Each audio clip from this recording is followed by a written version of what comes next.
Good afternoon, good evening, good night to you, Maximus. Good afternoon, evening, night to you. You're getting Mr. just like your, the Great. You're getting just like Mr. JQ. You're late, and we're starting 12 minutes late today. So, all your fault. Okay, yeah. I have to admit there was a little schedule mishap, as they call it. Hopefully, your girlfriend isn't going to sequester you like she did the last podcast at 3 hours or 2.5 hours. So, guys, I gotta go. See you later. Talk about RC later. I'm going with my girlfriend. Yeah, we had a thing planned. So I was thinking, like, okay, I'm gonna reserve like 3 hours for the podcast. JQ is obviously late, didn't account for that, and then JQ went on for an hour and a half about lap time. So I mean, it was good, but you notice how everything. Whenever he comes on the podcast and he has that time to talk about something, everything is the only thing that's important for him to talk about is what he has to talk about at that time. Yeah, everything just waiting for everything else is like, hurry up, nobody was here about that, blah blah blah. Yeah. And that's when we got, we had to put him in his place. But we'll talk about that and more. Let's drop the intro. Let's get cracking. We are going to try and stick to a timeline today. Yes, we are.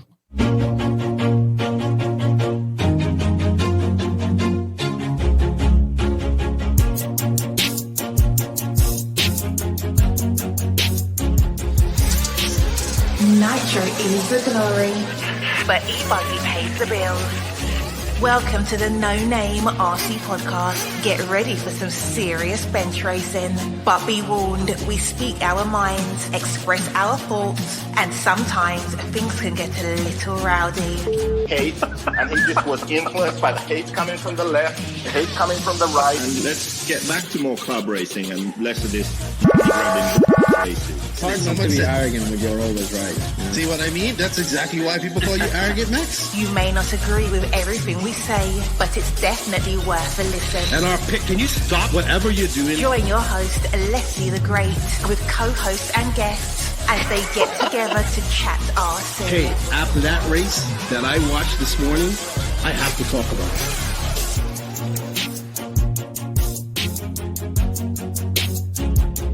Here we go. $100 right here, $100 throw. Oh no! I like this.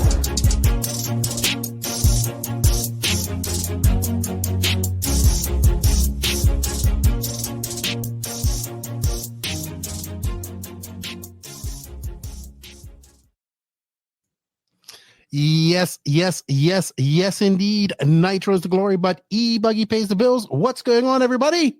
Welcome to episode number 293 of the No Name RC Podcast. I'm your host, Keenan White, a.k.a. Lefty the Great.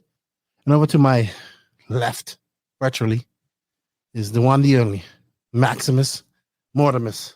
Piss her off of nations. Piss her off of countries. All countries. I'm just a common roach, dude. Exactly. Just a common roach. All right, Maxwell, welcome back.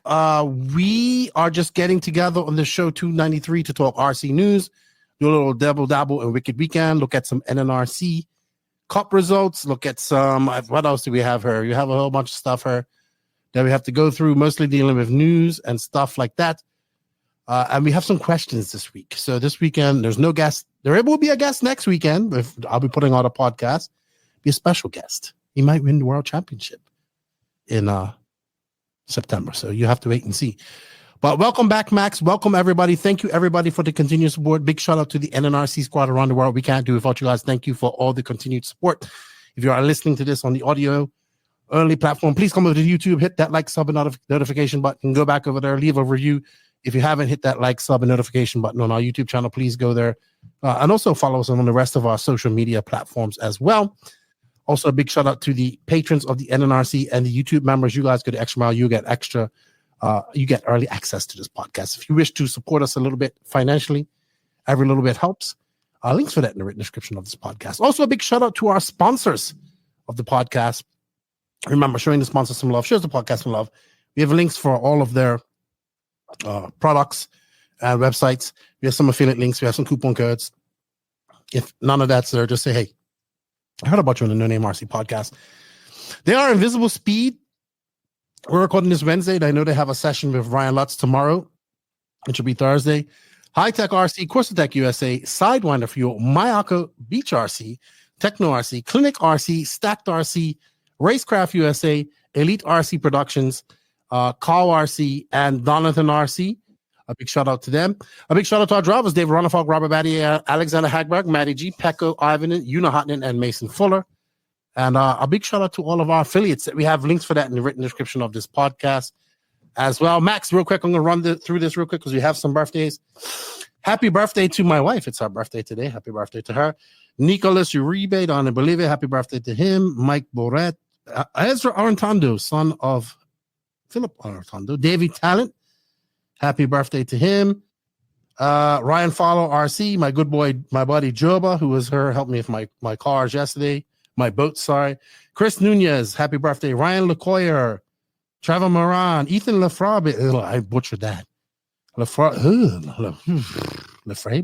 Someone's at the It's probably not that at all. Aaron Buran, Tony Maroney, Brian Parker, Javier Barrios, Gaston Latrick, that's our friend from Chile, Nick Hartman, Scott Chilson, Sasha Tuber, Damon Smith, Ricardo Foch, Mr. S-Rex himself, happy birthday, Feliz Cumpleaños, Billy Easton, Luke Bennett, Steve Cohen, there's quite a lot, Brad Maynard, Curtis Oliver, Warren Campbell, happy birthday to all you guys. If I missed your birthday, I do apologize about that, but happy birthday if you're celebrating a birthday over the next week.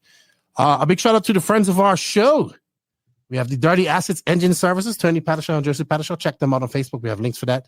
I see my good friend Lorenzo, who's battling some health issues with he's got Crohn's disease. So he's making a movie. Go over to his channel, Fast Movers RC.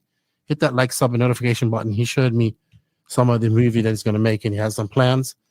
And a big shout out to RC Podcast Tiny of Truth Matters with Tiny Folsom. Him and I become good friends over the last year, and then he's like really into RC. He's got a shop. He sponsored our content, going to the worlds and all that good stuff. So a big shout out to him. I saw they were live yesterday, as well as Joe Zaire and my good friend Zach Donathan are doing their podcast as well, Ran Out of Talent. And a big shout out to all the podcasters. Also, a big shout out, Max. So this happened over the live stream for Wicked Weekend. You know, I love coffee. And I was very thankful of people bringing me coffee. So I would like, hey, you know, I need a coffee. If you're out traveling, I would like a Dunkin' Donuts or latte or a Starbucks with latte with oat milk, and I would get one. Somebody would be out, maybe watching the race. Gonna make a food run. Oh, let me get a something for Lefty. But I appreciate that, and you know, coffee was talking about it, and then Frank Sell from Herman the Hustle and Get Shit Done Coffee. Says, you like coffee? I'm going to send you some. So he sent me a little care package. I got 12 of these. I got a hat. I got some, this is cold brew. I don't know. You're a vegan. I don't know. Can you drink coffee or is it go against what animals are in coffee? No, I mean, of course there's coffee that the animal eats the seeds and then poops it back out or some sort of delicacy. Oh, yeah, that's the cat. Like, there's a specific cat species that eats the coffee beans, the specific beans, but that's like really expensive. I think it's like what I've heard. It's really bad too. But you do know that Finnish people drink the most coffee in the world. No, they don't. That's a fact. Yes, they do. It's actually, I think. That is let me get you don't have enough people to drink the most coffee in the world. I mean, per capita, obviously. You cannot drink more coffee than Dominicans. They drink coffee out Portuguese. Nobody drinks more coffee than Portuguese people. Them guys drink coffee to go sleep. Okay. Listen to this. Finnish consume more coffee per capita than people of any other nation, getting through 12 kilograms or 26.45 pounds a person each year. All I know is that's good. All right, but thank you, Frank Sell. Get Shit Done Coffee. Maybe you can sell some to fill in, as they consume more coffee than anybody per capita in the world, apparently. But yeah, maybe you can. That's because we only consume like ground coffee. Mm-hmm. So I think that kind of adds to it. And also, like, we have government or law mandated coffee breaks. It's in the law. It's coffee break. Right. And so that's how long? Like twice. that's like 15 minutes. But that's like, work day. Every workplace must have coffee breaks. Right. I get that. Well, I appreciate you sending that, Frank Herman. I was talking to him earlier this week. I love his the way he talks, and his attitude is very inspirational. Nice dude. He races RC and he sells coffee, and he has a whole lot of stuff going on. So thank you. I appreciate it. If you guys want to try out some of that coffee, I'll leave links for that in the written description of this podcast. Also, I want to say it's a big, this is awesome. So obviously, I'm very well tuned in with the Southeast because I go there a lot. There's 3 racers that are going from the Southeast. There's David Olson, HB racer, Ryan Daze is actually a racer, and Josh Hollyfield. They're going to the Worlds. So a few tracks around the area had some fundraising events for them. Loganville had an event for Josh Hollyfield and Ryan Daze. SMB had an event as well. And Sumter's having one this weekend. It's good to see these guys getting around, helping support their racers going to the Worlds. I've been talking to these guys. They're super excited about going to the Worlds, and that's good because this is what the world should be. If you're not on that pro level, right, where you're going to go win this and probably be in the A final and try to make money, it should be an event where you go to enjoy the atmosphere and just enjoy it. Where you finish is where you finish. Yes, you want to do well, but you want to finish where you want to finish. All right, Max, that's all I have at this moment. We're going to get right into some paying some bills with Invisible Speed. And we're going to do that with talking to Mr. Lutz. Are you applying any of the Invisible Speed? Absolutely. At LCRC last weekend, I spent like 5 hours just sitting there reading this thing. It was amazing. I'm starting to think of setup differently, and I feel like maybe I'll be able to help people eventually. Yeah, I think I really like the pairing between you and Joseph. Many people are shocked by that pairing, but I'm not. I think you're doing a good job, and I hope that I fully believe in Invisible Speed, and I think with somebody like you behind it, you can do well. Yeah. The Kyosha are looking good. I mean, Kyosha is growing every time I see it coming through these races. Yeah. I attribute that to you, especially over here in the USA. Obviously, Europe, they have a lot. But good job, man, and it's good to see you. I always tell you, it's good to see you in RC. It's good to see you doing well, and good to see you having fun. Appreciate that, Keenan. Thank you. All right, have a good one. Let's go talk. All right. Always good to see Lutz. I like Lutz a lot. I see he's getting a lot more gray hair. I have a gray beard. He has gray hair on his head. But isn't he quite old already? Yeah. Excuse me? He's close to 40. Yeah. He's 39. Yeah. So maybe he's in his 40th year. Maybe he's not. I don't know. But I like Lutz. Remember when at that time he was contemplating when might be RC without Lutz? Whew, man. Yeah. Thank God we don't have to worry about that. I'm glad he's back and doing very well with Kyosha. But yeah, Invisible Speed, if you want to, as this podcast comes out, Ryan Lutz would have been on the Invisible Speed Discord doing a message. He's also not only just talking about Invisible Speed, he's also talking about his Kyosha and all that stuff. So if you want to learn more about Invisible Speed, we have links for all of that in the written description of the podcast. Get in, get informed, and make your speed visible. All right. So quick catch up, Max. The only thing you haven't heard is JQ has gotten enlightened. Yeah, I watched his I did. I watched most when I was training.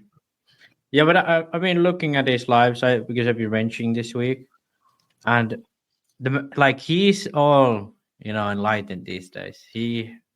I don't know what happened to him really. I haven't seen him much because he doesn't race himself anymore and so on. So I haven't seen him much this year, but he's like, it seems like he found God.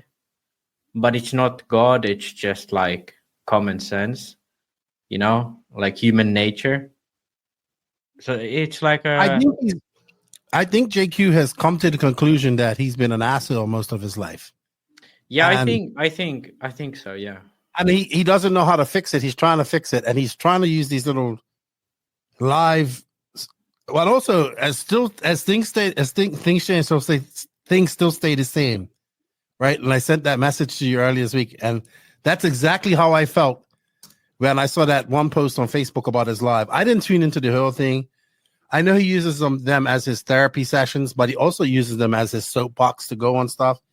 And I think people, I get when people don't want to listen to that, but it's his platform. He can do whatever he wants. But people come on there to have his humor and do RC stuff. And this is what I say about JQ. When he wants to be, he's good, right? When he wants to be, he can be there. He can be joking. He can talk about things. He can discuss things like his fucking spreadsheets last week that I fucking hate spreadsheets. right? But I actually was paying attention and it made sense to me, right? That is excellent, man. That type of JQ is one. I love it. When the JQ is like, no one gives a fuck about that, or your NASCAR or this or what you've been getting on. Let's talk about this. Well, that's when he tried to flex, and we guys had to kind of like, you're vice host now. Man's not even a vice host anymore. Man doesn't even have a hot vice dog stand. You said a vegan talking about hot dog stands. Jeez, I didn't get that one, but anyway. But yeah, it was good to have him on. It's been a popular show. We had what happened in that show? We actually you left. Yeah. So we came to 2 agreements pretty much on that show. We debated for like 30, 40 minutes, maybe 30 minutes each. And in the end, we both came in seeing each other's point of view and where they were coming from and how that could be applied to that with Tater. And he saw my point of view. And he said, either way, I'm good with either way. But the rule has to be consistent. And then we talked about Ronafog going to FX. And he even conceded that, okay, yeah, maybe if Ronafog is going to FX to please X-Ray, then I'm okay with it. I see it. Not okay, but I understand it. So, yes, he is changing slightly.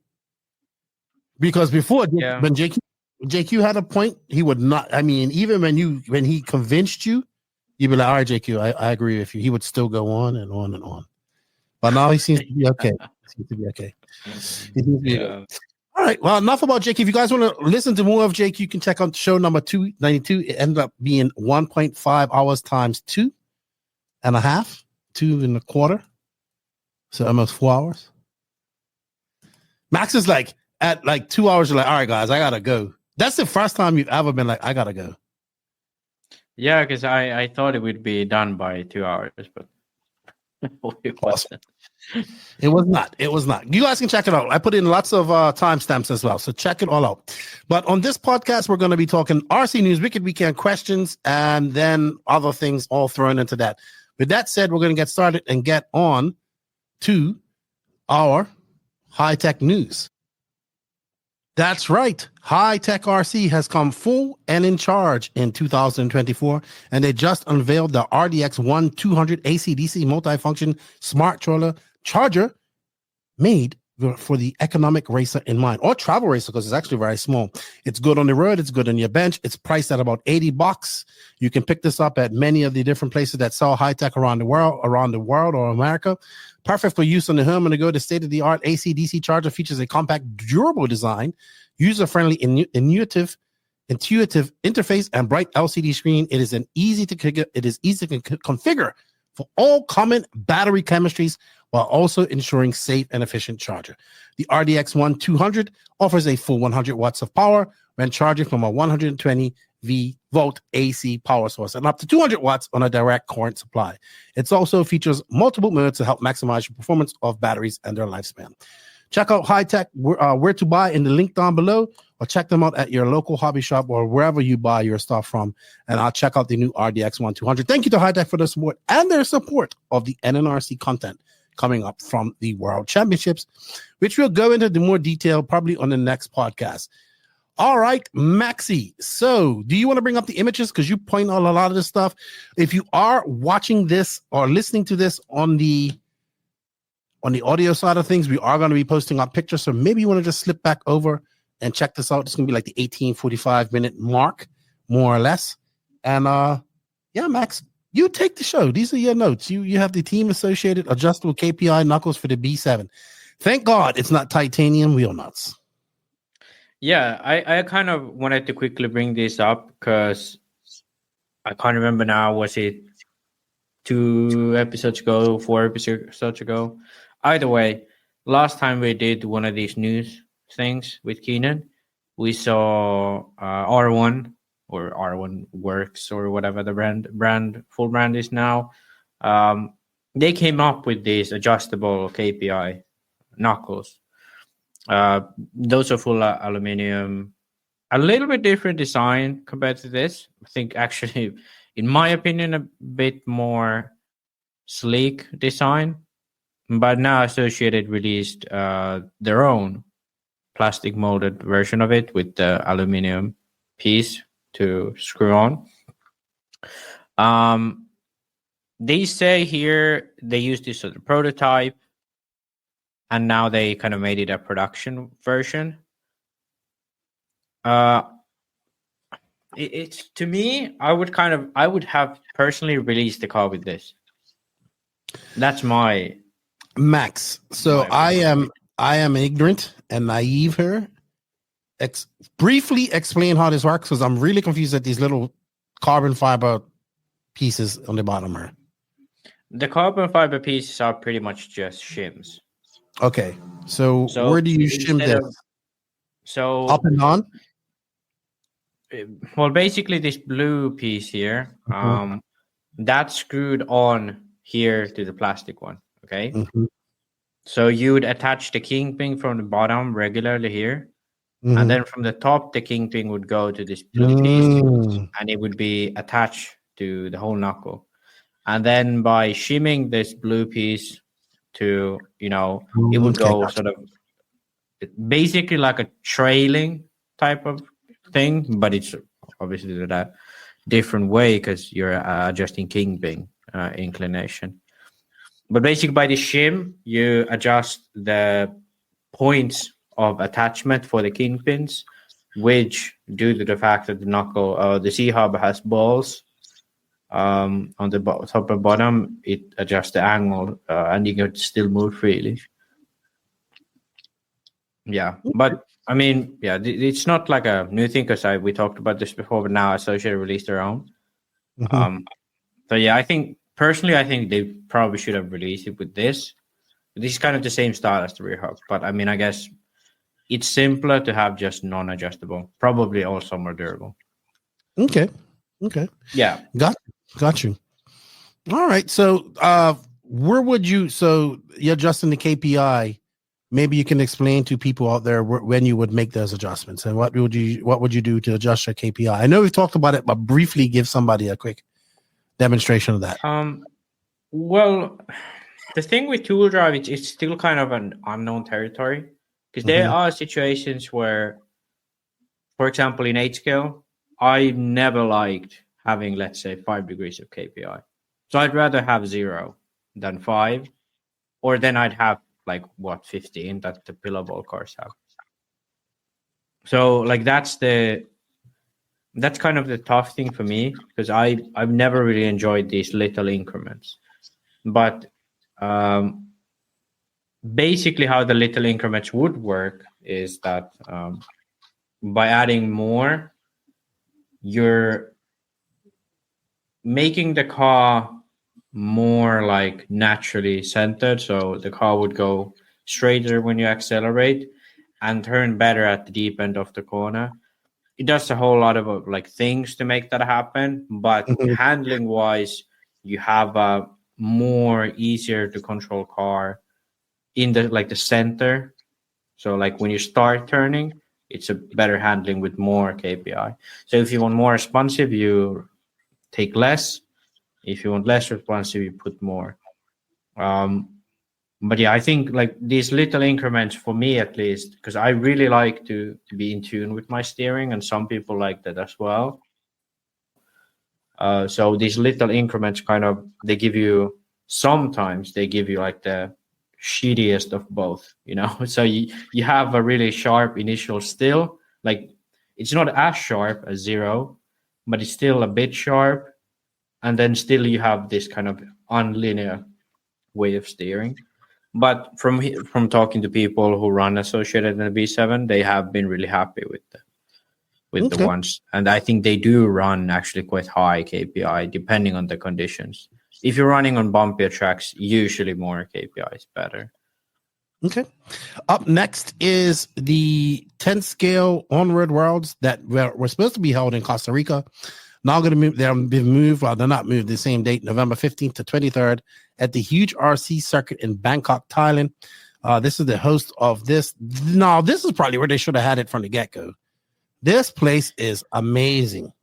Yeah, this place held 2014, the one that HagBerg won. So they've already hosted worlds of this class before. Look at this track. Beautiful. Indoor asphalt. I mean, to be honest, this is where this class is probably this, and Europe is where this class is at its biggest. So why not? Yeah, I the only downside, like the only thing that I have to say again, this is now, is it 4th or 5th time it's in Thailand within the last 12 years. Yeah, but that's where the market is, so they kind of got to go there. Yeah. I mean, I agree. I mean, that's kind of like if for a reason they have been in Thailand for so many times, but still at the same time it's a bit annoying. And then it's only these 2 tracks they go to. So the track they was lost at in 2022, that held the Worlds in 2012, and then this track held the Worlds in 2014. Mm-hmm. So they're kind of rotating these 2 great facilities, like one of the best facilities in the world. These 2, but yeah. But that's just a kind of update on the situation, because we talked about it being cancelled, but never kind of. It's a good thing that Fenster Worlds got completely cancelled. Not going to happen, and they must have more drivers. I would assume that it's just a bigger market in Thailand, man. Got to be, especially at a beautiful track indoors and indoor Astro Nitro track. Like I've seen this. I've seen the people post up this on Instagram and all that stuff. So it's very cool. All right, Max. Up next is something that's been at a major contention point as the races I've been going to, about the upcoming Worlds, and people saying, are they going to put in a new track design? Well, here you go. They posted up this on their Instagram stories last week. RC Redovan. That is the bottom section of the track, and it is completely demolished. Yeah. So I wanted to bring this up because I know people are gonna be like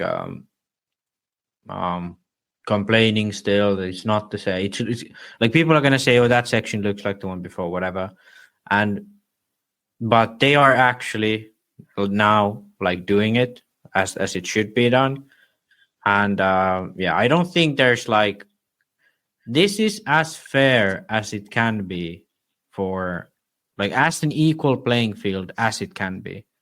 Because if we think about this, like the surface, like the Americans were here last time, the Asians were here last time, Aussies, everyone was here last time. The surface is going to be made most likely in the exact same way.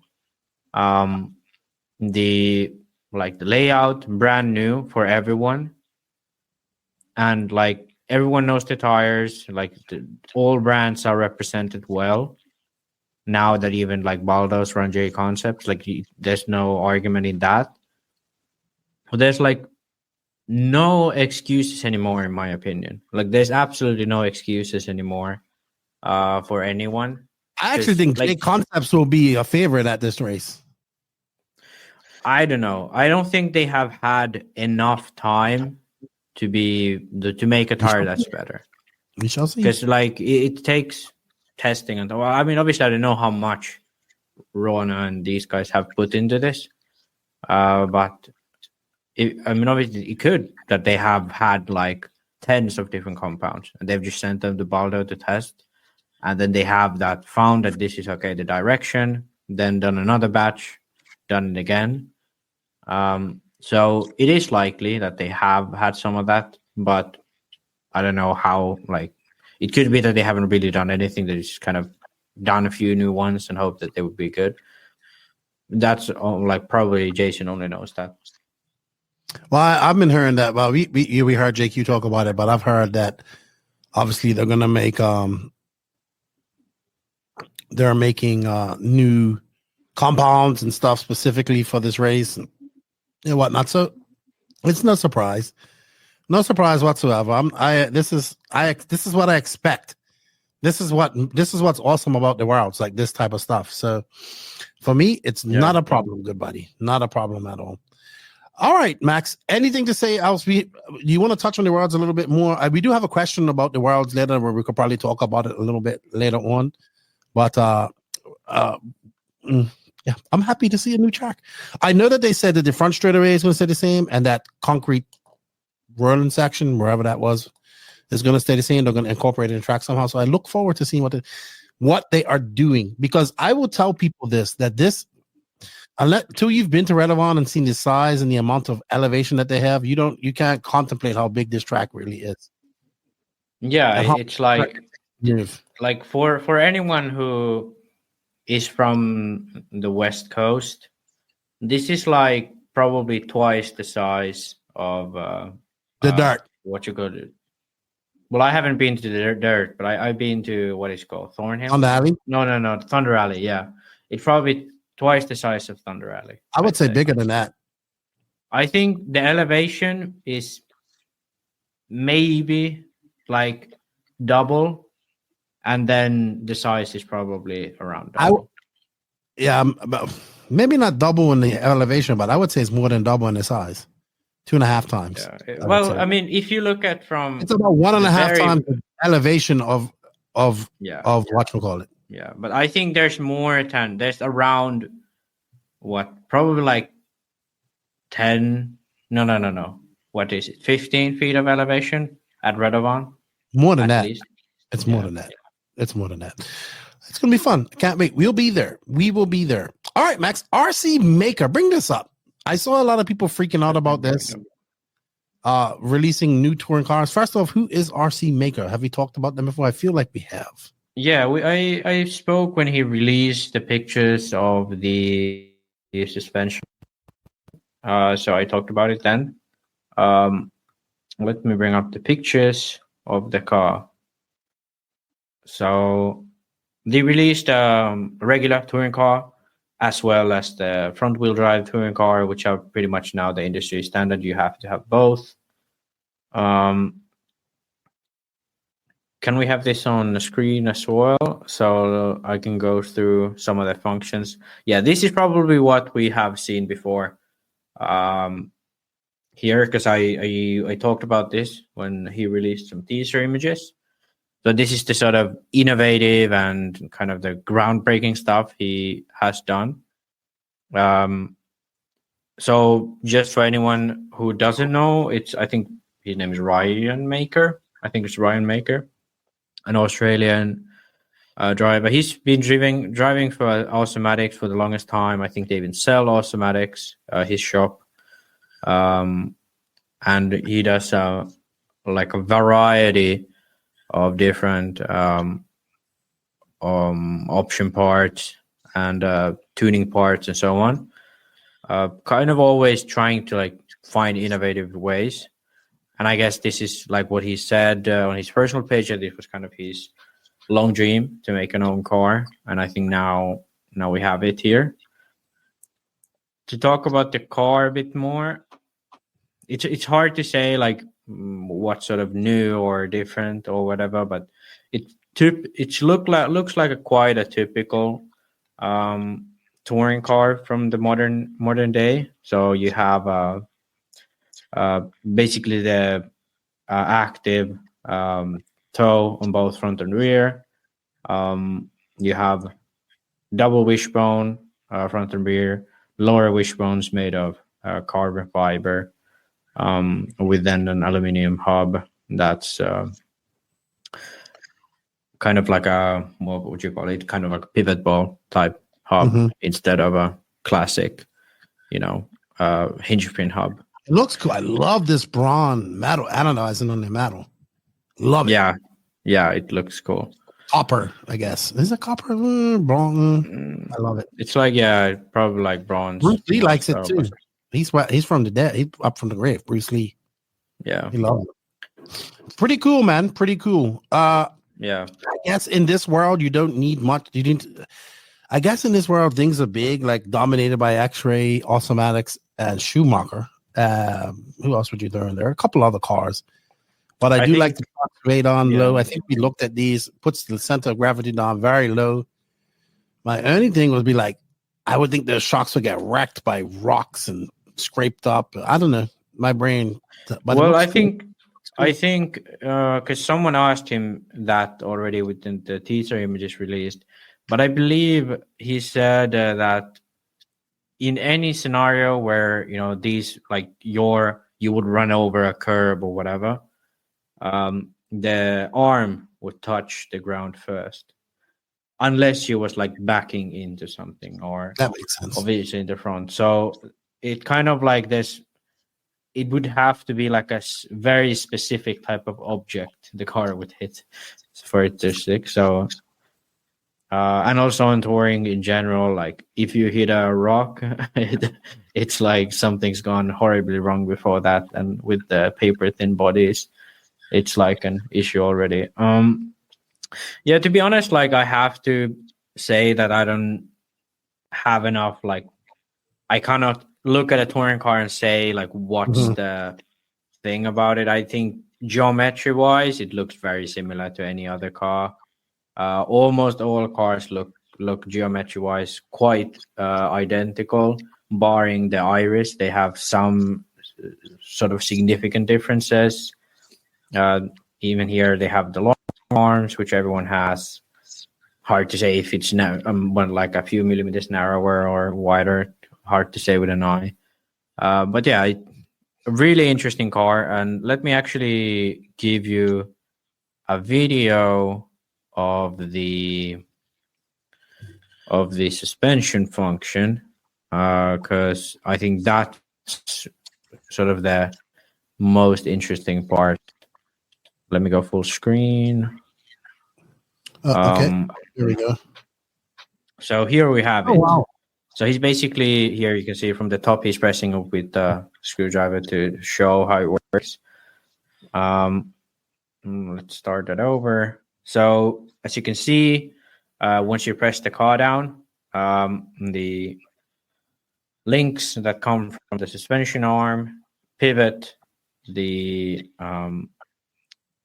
sort of what is cantilever, and then that presses the shock downwards. Now, what is interesting here is that he has, as you can see from this image, the length between the link and the sort of center of the bell crank, and the difference between the arm that goes to the shock, it's significantly shorter, I'd say, at least looking at it like with the naked eye. So what this does, it kind of, if this moves, let's say 1 millimeter, this moves 1.5 or whatever. So you can manually, what you call it? You can basically by this mechanically introduce speed into damping. So as you know, we talked about this with the Agama, that even Joseph talked about this at some point, that the damping speed is so slow that they have had to try to redesign stuff around that, because they cannot use the same pistons they used to. They cannot set up the car in the way they've used to, because the damping speeds are so low and they can't get the piston to work in those speeds. So here, that is not an issue, even though you still have a really short mounted link to the arm and so on, because you can adjust the length of the cantilever. And I even believe that you can shim the ball stud here from the cantilever that attaches the link. So by this, you could change. Basically, this would be your position on the arm change or position on the shock tower change. Got you. I got what you mean. Yeah, I know what you mean. You put spacers and shims there instead of adjusting the shock locations in the different holes. Yeah, I got that. Makes sense. That makes sense. That's pretty cool. That is actually very cool. Very cool. Seems a little bit confusing, but very cool. Yeah, I think when you see it in a still image, it's hard to see what moves where. But when you see it moving like he shows here, it kind of makes total sense. So yeah, I think I when I first saw this, I was really, I'd say bamboozled, because I wish I had thought of this before. But it's a really cool design, and I hope it catches on. I see many people are already excited about it, but excitement doesn't always transition into sales. Exactly. And even sales doesn't always transition into success. But I think Ryan is one of those guys who I think he would, I would buy his car, I'd buy a car for him. So Like I'd be interested to see more as they land in Europe and so on. So absolutely. How All it right. performs. All right. Up next, Tekno dropped their new e-buggy. Now, this is pretty much based a lot. Now, did you have a look at this, Max? Because they dropped the new Nitro buggy. They dropped their new e-buggy. I have a few questions I wanted to ask you about this car. Yeah. Well, I took a look when they released it, but I didn't realize we never actually talked about We did not. on the podcast. Yeah. We did But not. I think most of the stuff they have already released beforehand, or at least they've been driving beforehand, but they just haven't released it to the public because, they had some parts delays, whatnot that they talked about. Mhm. I think the e-buggy mostly the platform is the same. So pretty much the kit updated the front and rear end. From what they were running. I have a question, Max. So I listened to Jared. I watched Jared Wiggins talk about this car this morning, actually, and he was talking about the split shock towers. That's two things that got my attention: is split shock towers with no support in between there. And then he was talking about two different types of drive axles that they use. One with a shorter, I guess, longer barrel at the end. Does that make sense? Longer axle, and then the dog burn part. I guess I might confuse her. So this part that goes into the wheel hub, the axle part or the hub part, is longer than like one axle. I think I'm getting this right. So one axle has more axle length, like from that part to the dog to the diff, than the other. So I wanted if you understand what I'm saying. So basically, the drive cup will be longer or shorter. And then the actual length of the axle will be longer or shorter. What do the really quickly? Tell me what the split shock towers do, because I know they don't have that piece in the middle that makes them rigid. And what do those drive shafts do? Those are the two things that interested me. Yeah. So and I think those are the two biggest updates on the car. They did some hub updates, but I think those were to accommodate the drive shaft. So those two things you mentioned are also, at least as far as I'm concerned, the biggest update on the car. With the shock towers, obviously I haven't tested this myself in H-scale, so take this with a grain of salt. But at least in 10 scale, I remember with some X-ray drivers, a big thing was that on lower grip, you would run plastic shock towers in like 10 scale. And that this was to gain traction. And I kind of always thought, like, how is this even a thing? But then running different 10-scale cars, different shock towers, there is a significant difference in the flex of the shock tower. I can't really explain, like, why is that a thing? Why does it generate the grip? Because at the end of the day, the shock should always be, softer than the shock tower. But I guess there is a point where, for example, you're exiting a corner and your rear shocks are pretty much all the way in. So at that point, the load on the spring is quite high, and that produces a tiny amount of flex on the shock tower.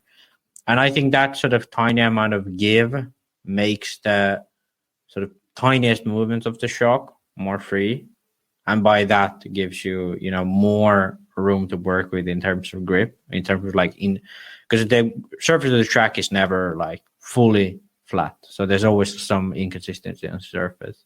So that's why oftentimes having a little bit of give gives you grip that the sort of shock it's not fast enough. Kind of like running graphite shock towers on 8 scale. Yeah.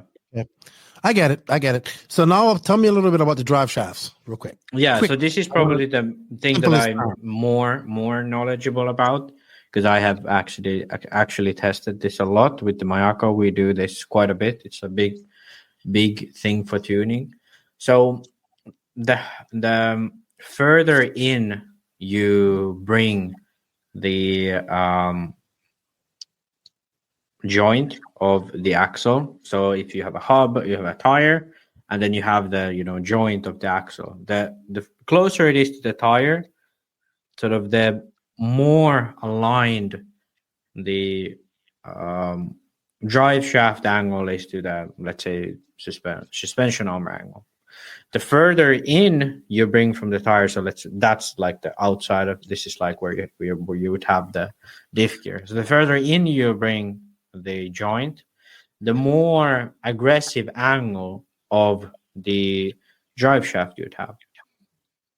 So this aggressive angle of the drive shaft makes it so that once you go on power, you have, you already know what it is. We have more bind. You have axle plunge.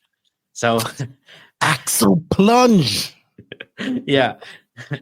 So basically, when you bring the joint more in towards the car, you have this generated axle plunge due to the shorter drive shaft. Shorter means, obviously then that more angle. More angle means that there's more sort of to bind on for the joint. And this makes the car stiffer, gives you more support on power, because once you're on power, the axle tries to be center and tries to like direct itself to like the neutral location. And by this, you can have a sort of two ways to look at it. So a long dog bone and short axle. So the joint is really close to the tire. You have a really neutral feeling. The bind of the axle is really low. So being off power to on power, the difference is very minimal in terms of the binding or stiffness of the car. When you go over bumps, the nothing like binds as much, so you have more smooth feeling of the bumps. It's less nervous. But if you need support, if you need grip, especially grip in a lot of cases, you want to have the axle more inwards, because then you create that bind. So you can have a soft car, but once you go on power and you need that support in the rear, for example, you can have that bind that gives you that support then. So you can have a car that's naturally soft, but you can make it stiffer and give you more support that you need on power, as you have the axle plunge to give you that. So, for example, on really smooth, low grip tracks, this is a huge advantage, because you have no issue of going over bumps, but you need the absolute maximum amount of grip. So you want to have the car, not floating on the track, but actually going into the track. But you don't want it to be too soft, so you can still go on power and be aggressive like that. Okay. So that's the theory behind it. And I can't remember now if Tekno had two different type of universals or two different type of CVAs, but there's even a difference between a universal and a CVA, because the CVA has more bind than a universal. So even those have a significant difference between each other. And I think this is a big thing that I think a lot of brands have overlooked. So they kind of make one set of diffs and out drives, and that's it. One set of like drive shafts, and that's it. But for us at Mayako, we have actually, I think we've come up with new out drives, shorter drive shafts, and so on. So even that, so the out drive being longer out, even that has a difference. And so there's much to play for, and I think Tekno have noticed it as well. So yeah, obviously they're playing it with as well. It's a really big thing for tuning, in my opinion. Awesome.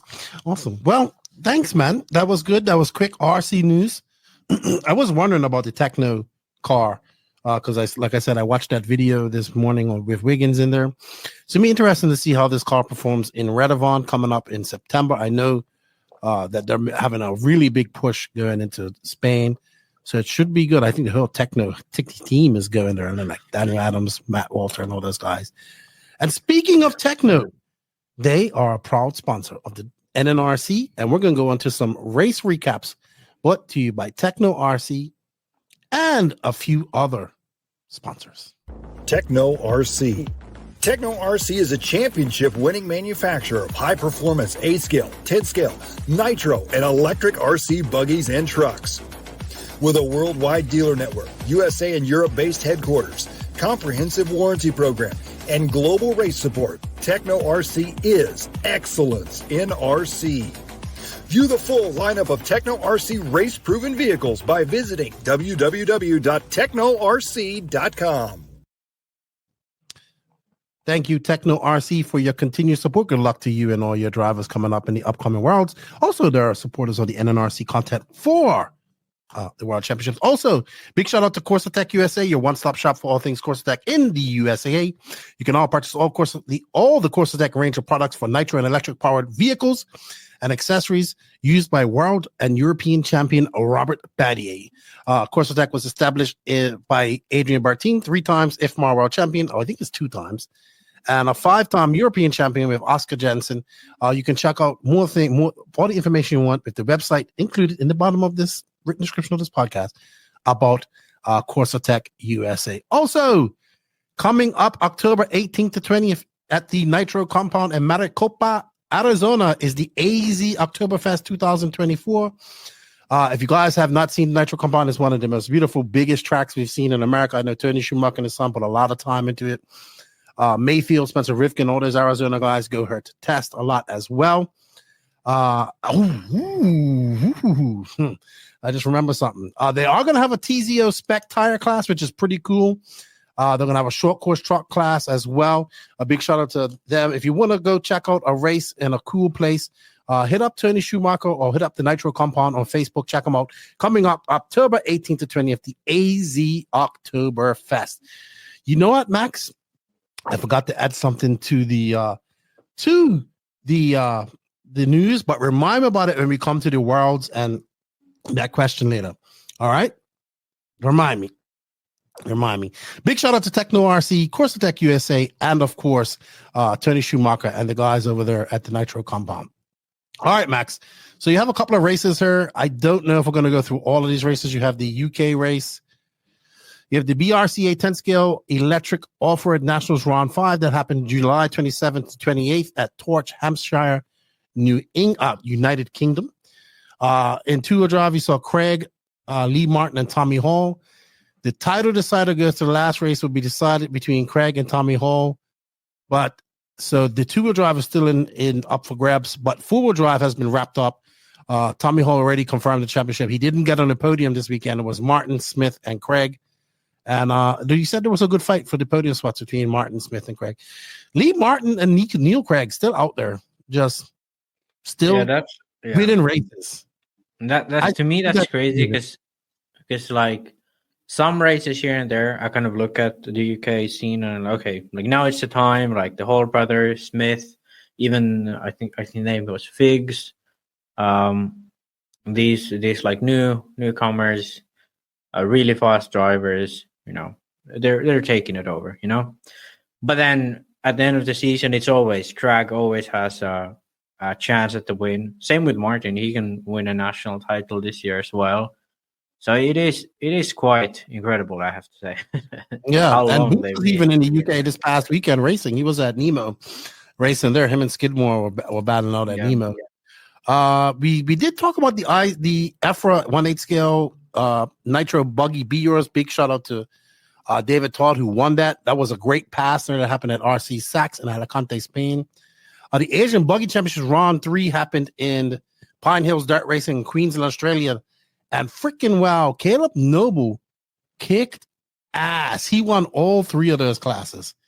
Yeah, that's what I was supposed to dig some results, but I couldn't find. He won all 3. That's all you need to know. Yeah, well, I remembered he went good, but I think that kid gotten a lot faster over the last year.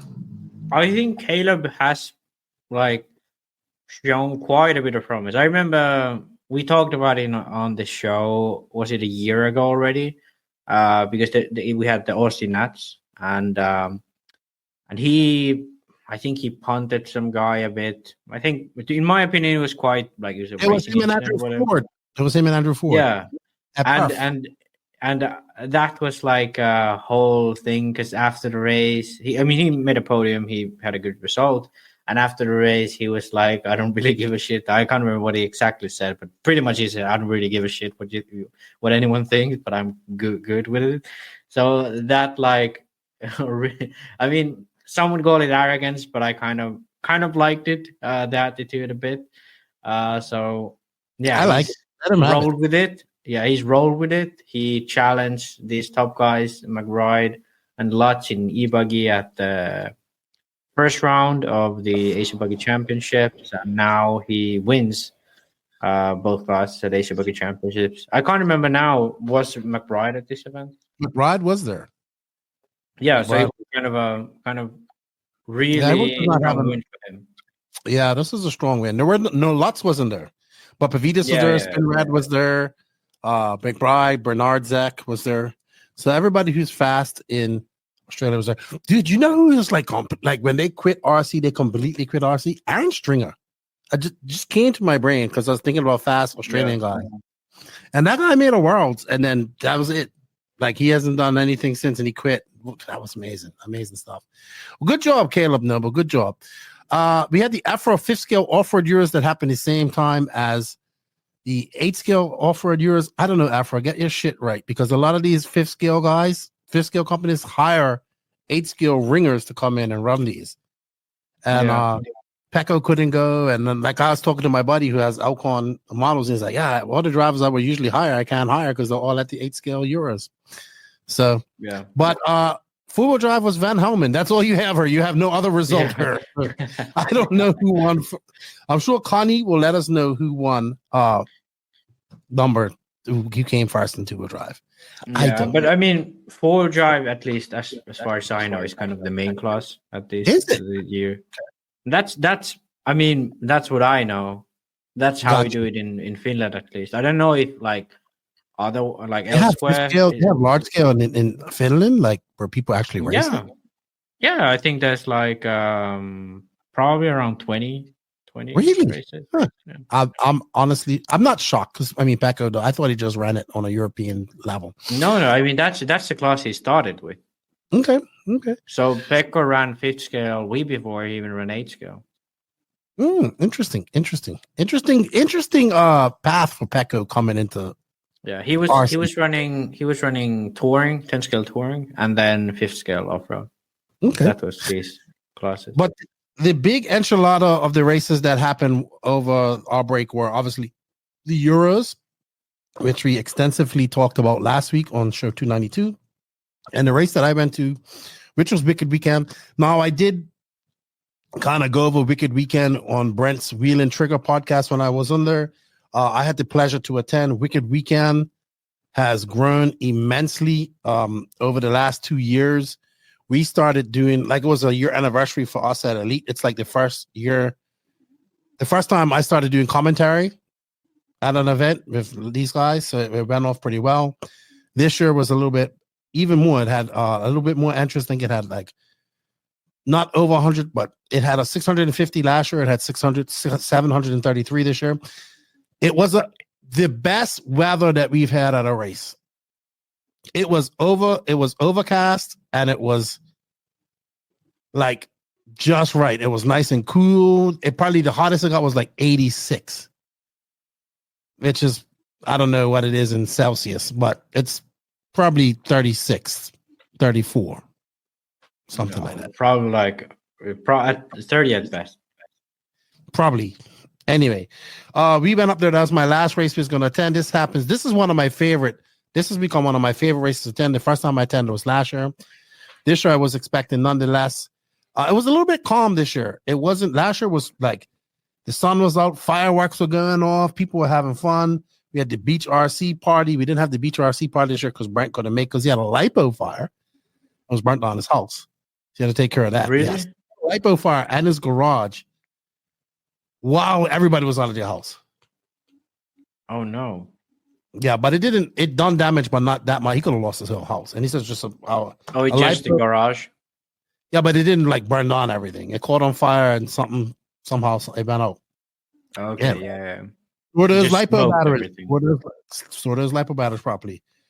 But we got up there early on the Tuesday. That was like the quick turnaround. So Monday, I was trying to tell this story on the last podcast. Monday, we got into where Wicked Weekend is going to be Monday morning, dropped off the camper on our way from Indianapolis, went back to Lake Park, drove back to that area the next day. So we got there Tuesday, got everything set up. Things are a lot easier now in our race broadcast trailer, like RD trailer and where I broadcast from. So it's a lot easier setup. And we was ready, dude. I'm going to tell you, like, if you're ever going to come to a race, come to this one, because it's very nice. Probably not. It's probably what the thing you won't like about it is the heat, because last year it was hot, but this year it wasn't too bad. This race is open on the sides. It's got good ventilation, all that type of stuff. It's in a nice area. Last year they didn't have because they were renovating the bathrooms. This year they had the bathrooms, the showers, everything up and working properly. So it was a good, man. I was just shocked. Like, whenever you go to these races, Max, and you come in, like we get there from the beginning. So we're there Tuesday, man, nobody's there. And then people start piling in. I remember we went out, I think it was maybe Thursday. We went out to go get some food. And as you drive up the hill, you look down there and you just see, I was like, man, this place is getting packed, trailers, and campers, and everything was set up. And I was just like, this is a big, this is a big race. Every single top American top driver was there. Intermediate, they called this the intermediate worlds because it was that stacked. We had we had that young kid from Israel, Harold Sanderwolf. He came over, first time ever in America racing, right? And I said, you got to race all classes. Little did I know he was going to race e-truggy and truggy. Never raced truggy in his life till he came to America. So him and his dad, they came to me, and he was like, "Hey, Keenan," they didn't know nothing about this. So they were like, so for practice, we can go in line, go up practice, and go back behind and go again. I was like, yeah, as long as you go out there and turn marshal.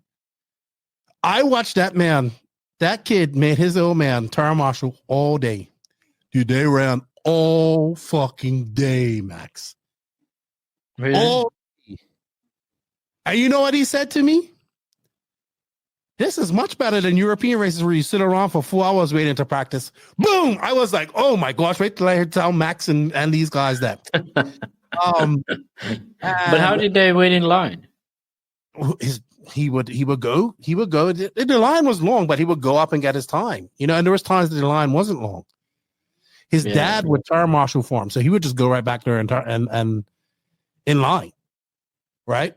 Well, when I say this young man flew all the way over there and got as much track time as he could. And then I remember he comes to me and he goes, I said, you should probably drive your Nitro car because you've been driving your e-car all this day, and I think you should drive it. His dad goes, where did we start our cars? And I was like, well, I mean, you can start right in your pits if you want, but I'm sure people won't appreciate that. But I said, you can pretty much start them anywhere you want. And I say this because a lot of your American races like, whoa, what you mean? We can start our cars wherever. Well, a lot of European races, they have like an area where you can start your cars, like specifically go start your cars, tune them in, and all that type of stuff. And I remember him asking me, what about referees? I was like, hey, look, man, this is America. This is Southeast racing. I said, look, Robin is racing here in the Southeast. I said, you ever watch NASCAR? They're like, yeah, I think. I said, well, that's what it's like her, right? And I said, look, I'm not saying go out there and take somebody out, but there's nothing wrong with a little clanging and banging. Dude, that kid was fucking fast. He TQ'd intermediate Nitro bug and just missed out on like TQs of the other class. He made the A final. He made the top 5 in all of his classes. He was battling out with some of the best intermediate. He was battling out. I'll never forget, in Truggy, it was him, Jaden Tew, and Culture. So we had BC, Canada, North Cal, and Israel coming 3 wide down the freaking straightaway in Truggies, and then something had to give, and then Harold clipped he was like, he didn't even have to do it. He didn't even have to do the 3 wide. He was fast coming on, and then they clipped the end of the pit lane and sheared off the left part of his left front arm. But that kid had a great time. His dad came up. He's like, oh, we had a good time. He just had a little bit of bad luck, but man, he had a blast. He'll be at the Worlds too. And that was a relationship where I went to the E-Buggy World Cup in Guarda, Portugal, met them, and they asked me what would be a good race to come to. And I said this, and they said, what would be the next best race to come to? And I said, well, you should try AMS. They said, we'll see. Alex Lim was there. I think he should have ran pro. I think he should have ran intermediate. He ran pro. He was in the B-man. I think he should have ran intermediate. I think he could have won that. That's how stacked that intermediate class was. It was stacked. That was, for me, At Wicked Weekend, the best racing was intermediate. Best race was intermediate and probably some of the pro B mains. Like the B main with Tater Fenster. So what happened is the track was very technical, Max. Very technical. And I thought about this a lot. And I said, yes, this is why Dakota Fen, it was very much like it had lines with like 10 scale. So I remember sitting up in the bleachers Thursday, I think it was, just watching practice. Like, just taking some time away and just sitting up in the bleachers watching practice and sat up there for about a half an hour, 45 minutes. And I watched Little Bump up there. And I watched that kid. Well, I don't know if I could call him Little Bump. I got chastised for calling him Little Bump. Phi Long Win. His dad said call him whatever I want. We're gonna have to make up a new nickname for Bump. Why can't you call him Little Bump? Oh, so somebody on the you know me, I don't shy away from the chat. If the chat's there and you want to debate, I'm gonna debate. We got all day. And one guy comes there, you shouldn't call him Little Bump anymore. And I was like, why? I mean, that's his nickname. That's all I'm known him as since he was 7 years old. And he goes, I RD'd a race, RD'd 2 of his races once, and he told me he doesn't like that name. And stop calling that. And I was like, well, I'm gonna go out and ask him. That's exactly what I said. I said, when I got a break, I'm gonna go out and ask him. Dude, I watched that kid. So this track had the straightaway had 2 fucking jumps that at the end straightaway was so fast, Max. I watched this kid come down the straightaway at that fucking Coyote show. ELSE tune, fucking murder. I don't know if it's the stick radio, but like I'm all intent. I'm gonna video this kid. I couldn't even video him because I was just so impressive watching him drive. He would come down that straightaway, dude. He would hit that first jump, and he would jump that thing so far and flat and not even ease off, Max. And that car would just almost landed in the face of the next speed jump, and he just like you could hear him on the straightaway, not easing off, hit that wing, and then he goes into that bow and he would get on the brakes and go around that 180, and then it was just beautiful from there on out. It was like all these different lines and transitions you had to make and scrubbing off speed. All you heard was wank, like you could hear it like wank, and you could hear it like you could see the car, you could see the speed scrubbing off the car. That's how good it was, right? And I watched him do that whole entire line, like right almost to the very beginning of the straightaway again. And I was like, fuck, there's nobody going out here as fast as that. And there wasn't. And I don't know if it was the stick. I watched Fen go through it, and I was like, everybody's making mistakes. Not this kid. He's like, wank, wank, wank. Like, it was just like, fuck. How did he do this? Right? And the only thing I'm up there thinking, in my brain's racking, it's got to be the sticks. It's got to be the stick rate, because he was driving so hard, Max. When I say like he would drive into the face of the jump, like these jumps went and done something to him. Like they stole money from him or something like that. He was hitting them the faces so hard. Like he would accelerate to the face of the jump and able to scrub off that speed just enough. Would like, and I was just like, fuck. So that impressed me right off the bat. That was the most impressive thing I saw all Thursday. Going into qualifying, he did that in Q1. So I'm watching him in Q1, Nitro Buggy, and I'm mesmerized once again. He made one mistake coming over that. It was like a weird triple. It was 2 small jumps like this and then a big hump in the middle. So you had to jump, hit that jump in the middle, and then skip over it. Boy, he was coming through this line doing that. He was skipping that. And he, like on the last lap or something, he hit and he went nose high. And he brought that card on, and that's where he lost TQ of round 1. That's it. That's where he lost TQ of round 1. That's where Fen was able to make up. And I think just after that Q1, he was never really able to get back up on that pace that he had in Q1. And Fen just pretty much went on to dominate the entire event. He said, I want an 8 scale. I want an 8 scale Nitro event all year. I'm going to win everything. Right? Because he was at RC Pro-Am a couple of weeks before that, but RC Pro-Am was a little bit more fun thing. RC Pro-Am was good too, by the way. Fen was actually one of the drivers that took notes on drivers. And when he went up to make his picks for the draft, he had notes on drivers. Like he had been asking around, so he made his picks good. Who he was going to pick for his electric team and Nitro team. But back to Wicked Weekend. He went like as soon as I saw him TQ he didn't TQ Truggy, Brandon Rose TQ Truggy. I don't think anybody, the only person that I thought had anything for Dakota Fen and Pro Nitro Buggy was Little Bump, but that went away when he didn't qualify well. And then in the start of the mains, like You can see Mayfield tried to hang on to him, but it just wasn't working. Like nobody was beating Fenn this weekend. Last year he won it on the last couple of corners, taking it away from Seth Van Dalen. This year he was completely dominated and swept everything. So good win and like the thing about it, the guy came up and was like, the pits, Max. Like Fenn can go fucking 10, 11 minutes with that new engine. That's pretty insane. Like I don't really know where that comes from because I mean, OS based engine. There's nothing that special about it. I think he just runs it like extremely lean. You know what? That's pretty much it. Because Ultimate Racing is also a sponsor of our NNRC content coming up at the Worlds. We should ask Roger about that. Yeah, maybe we talk about that because that's been something that no one else has been able to do. Even Mayfield, I think he has kind of struggled to go along. Well, I mean that's not really news, but it's no one really has anything to challenge him with that. So yeah, absolutely. But and the most hubbub was, we talked about this already. Maybe you could give your synopsis real quick on the Tater versus Fenster pass. But if you guys want to learn more about JQ and I said, but Max, what was your thoughts on that? Can't now remember too much. I think Tater was a little over ambitious, but also I don't know. I guess in some way, Fenster kind of put himself into a spot where that could happen to him. And like we all know, it's like Tater would not get a penalty. You're really vulnerable if someone is in front of your rear tire on the inside.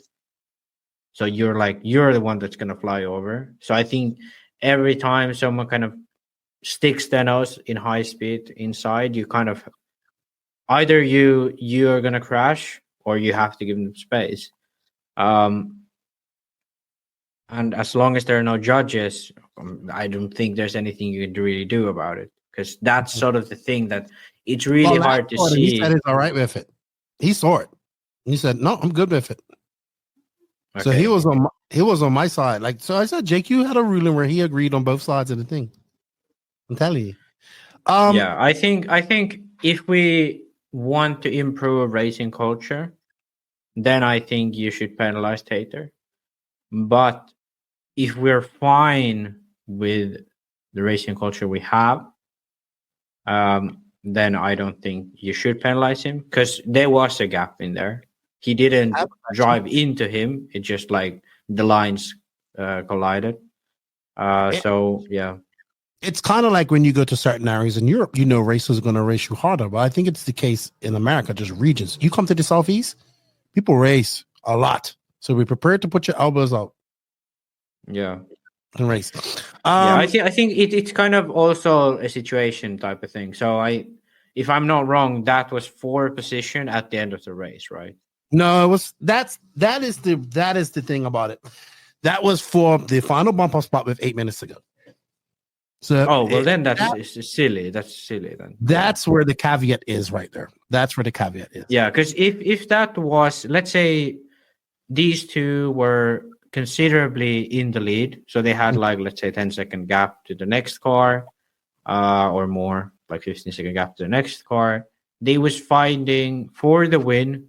They knew it was going to be either like this guy or the other guy who was going to win this, okay? And then you have like a few minutes to go.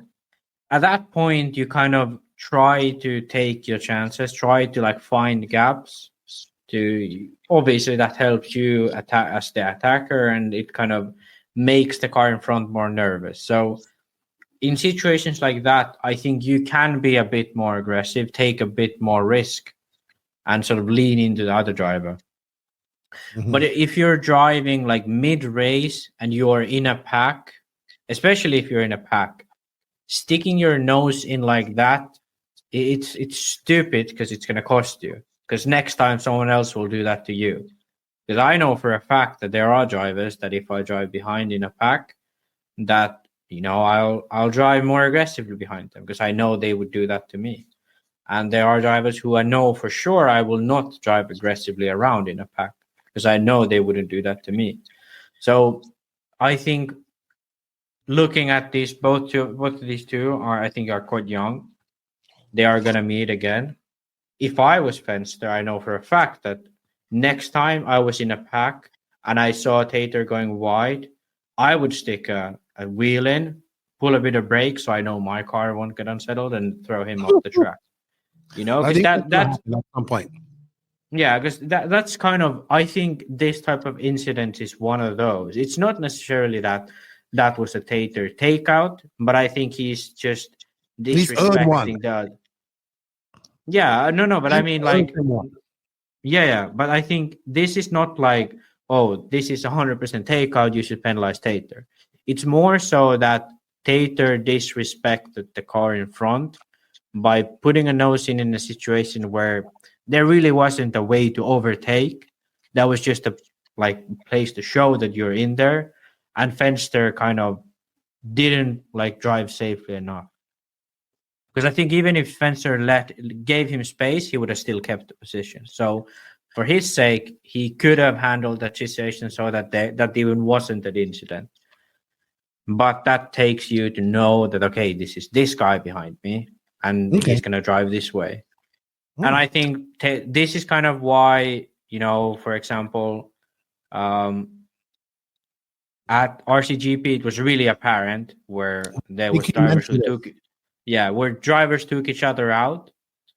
And then, obviously that favor was returned. I, for example, took Lee Martin out fucking 10 times, I think. That was not intentional. It was kind of, we always happened to be in a place where I was driving too close to him. We drive in a very different way, and I took him out. And then he returned the favor. All right. But enough about that, because you kind of beat that horse to death last week. Yeah. I do agree with your points. It was a great weekend for Dakota Fan. Ryan Lutz finished second. I didn't even realize that till just now. I thought that Mayfield finished second and Lutz finished third. But great weekend for Lutz. He was very solid all weekend in Nitro Buggy. Ryan Mayfield not gonna be happy with that third. Seth Van Dalen, who almost won this last year, probably he had a very quiet weekend. He did have some good runs in qualifying in other classes. A steady fourth. Brandon Rose, steady Freddie in top 5. Mason Fuller turning a 12 into a 6. Jared Wiggins had a solid weekend in 7th. Lee Setzer, 8th. Bornhorst, Rifkin, Cavallari, Jermaine Robinson, who was good all weekend.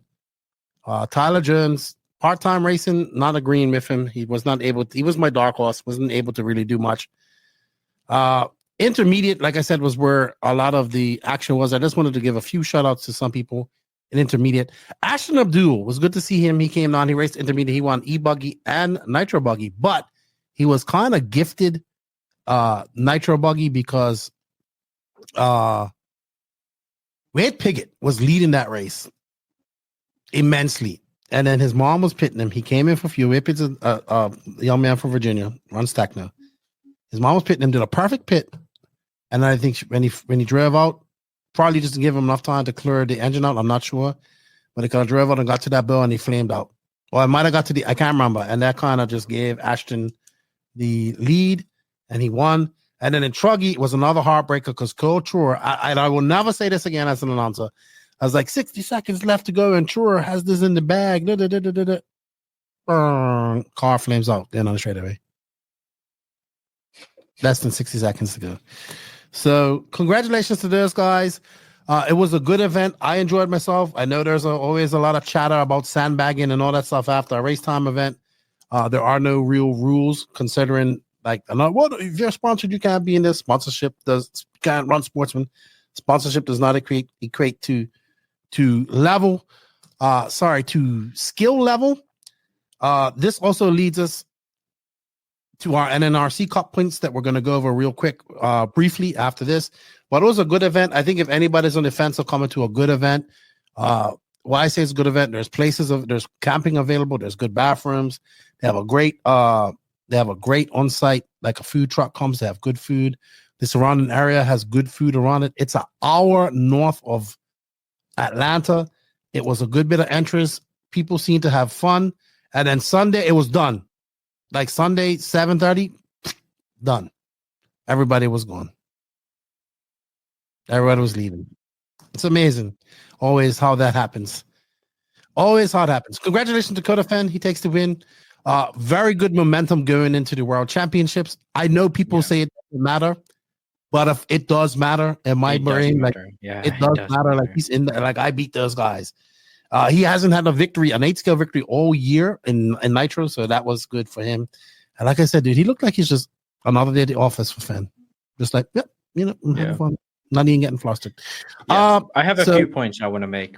Okay. Of this observation. So, number one, Jonah Wilson. I think it was AMS last year. Joseph said, "Oh, this kid is going to be fast," or whatever he said. This year, multiple podiums, multiple top finishes. In e-buggy, sure, but still multiple big results. He's second here in e-buggy. So. And also, he's now consistently always in the main, I'd say, if I'm not wrong, in Nitro Buggy. So it's not like, he's only good in e-buggy, he's also good in Nitro Buggy. But Nitro Buggy is just a more difficult class to be at the very top. So Jonah Wilson, a big step up since last year. I don't know what happened, but big step up. So I have to say that out loud. So we realize that, because I think we talk about it here and there, like we're surprised about him, but he seems to be proving himself each race now, each race time event at least. Another name, Lutz. I don't know how, but he seemed to be kind of consistently around, like, let's say 3rd to 7th last year in American races. So he was always around there, never really fighting for the win, but he was always around there. This year, though, it really, like, he was 10 seconds behind Fend at the end. Really not that far behind on pace. Finished second, beat Mayfield. Granted, Mayfield had a tough race, but still. And in e-buggy at 3rd. And it's not like this is his favorite race where he always does good or whatever.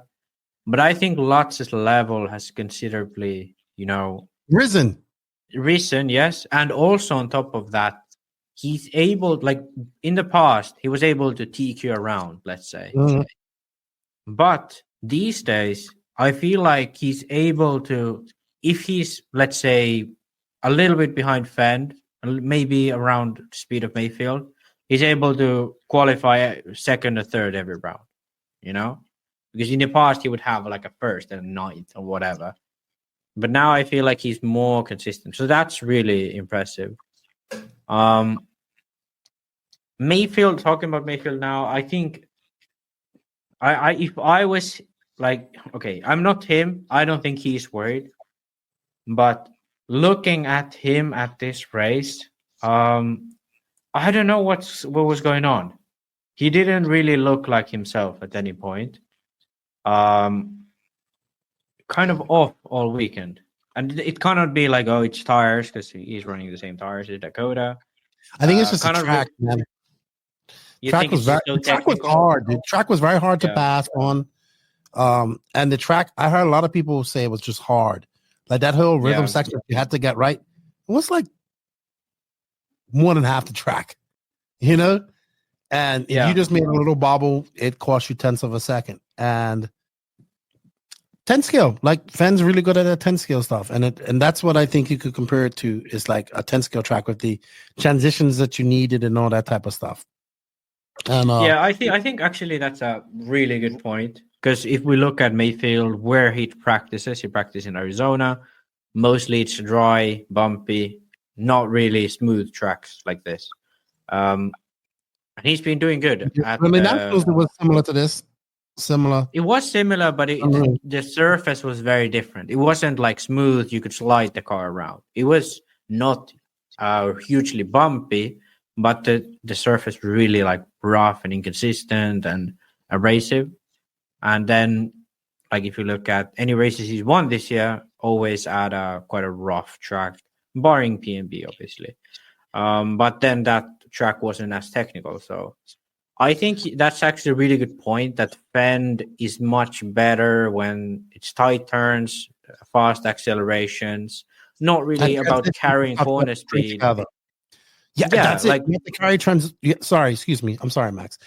You have to carry corner speed and maintain that rhythm of those transitions that you need to make. It's kind of like, you know what this reminded me of? The last year's Nationals track. We had to go through that left-hand section of the track, and you have to get all those jumps timed properly. If you misjumped it or missed it by a few inches, it cost you tenths. And Fenn's just good at that. He's really good at that. And it should. And I think Fenn goes into the Worlds on a high note. And if you don't think that these guys are taking the World serious, Wiggins and Mayfield were on at Thornhill this past weekend, racing and practicing. So it's good to see. Oh yeah, there are. I think Mayfield really is looking to have a World Championships in H. I think that's really like, if he wins the Worlds now, I wouldn't be too surprised if he kind of eases off. He'll go on as the best ever. He'll probably go on as one of the best ever, if not the best. One of the most favored. I mean, he'll go on. Sorry, let me rephrase that. He will go on as one of the best ever. Period. Not having if he doesn't win a World Championships, but if he wins a World Championship this year, he will fucking not. And he would be like on the Mount Rushmore, like he'd be there right there, like Mayfield's face right there.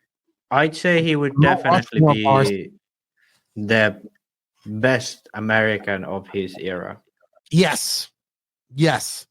And he is in an era of a lot of fast American and European racers. An era of a lot of fast guys. Yeah. So it's going to be very. I have to say, it's very good to see him taking it seriously. Yeah.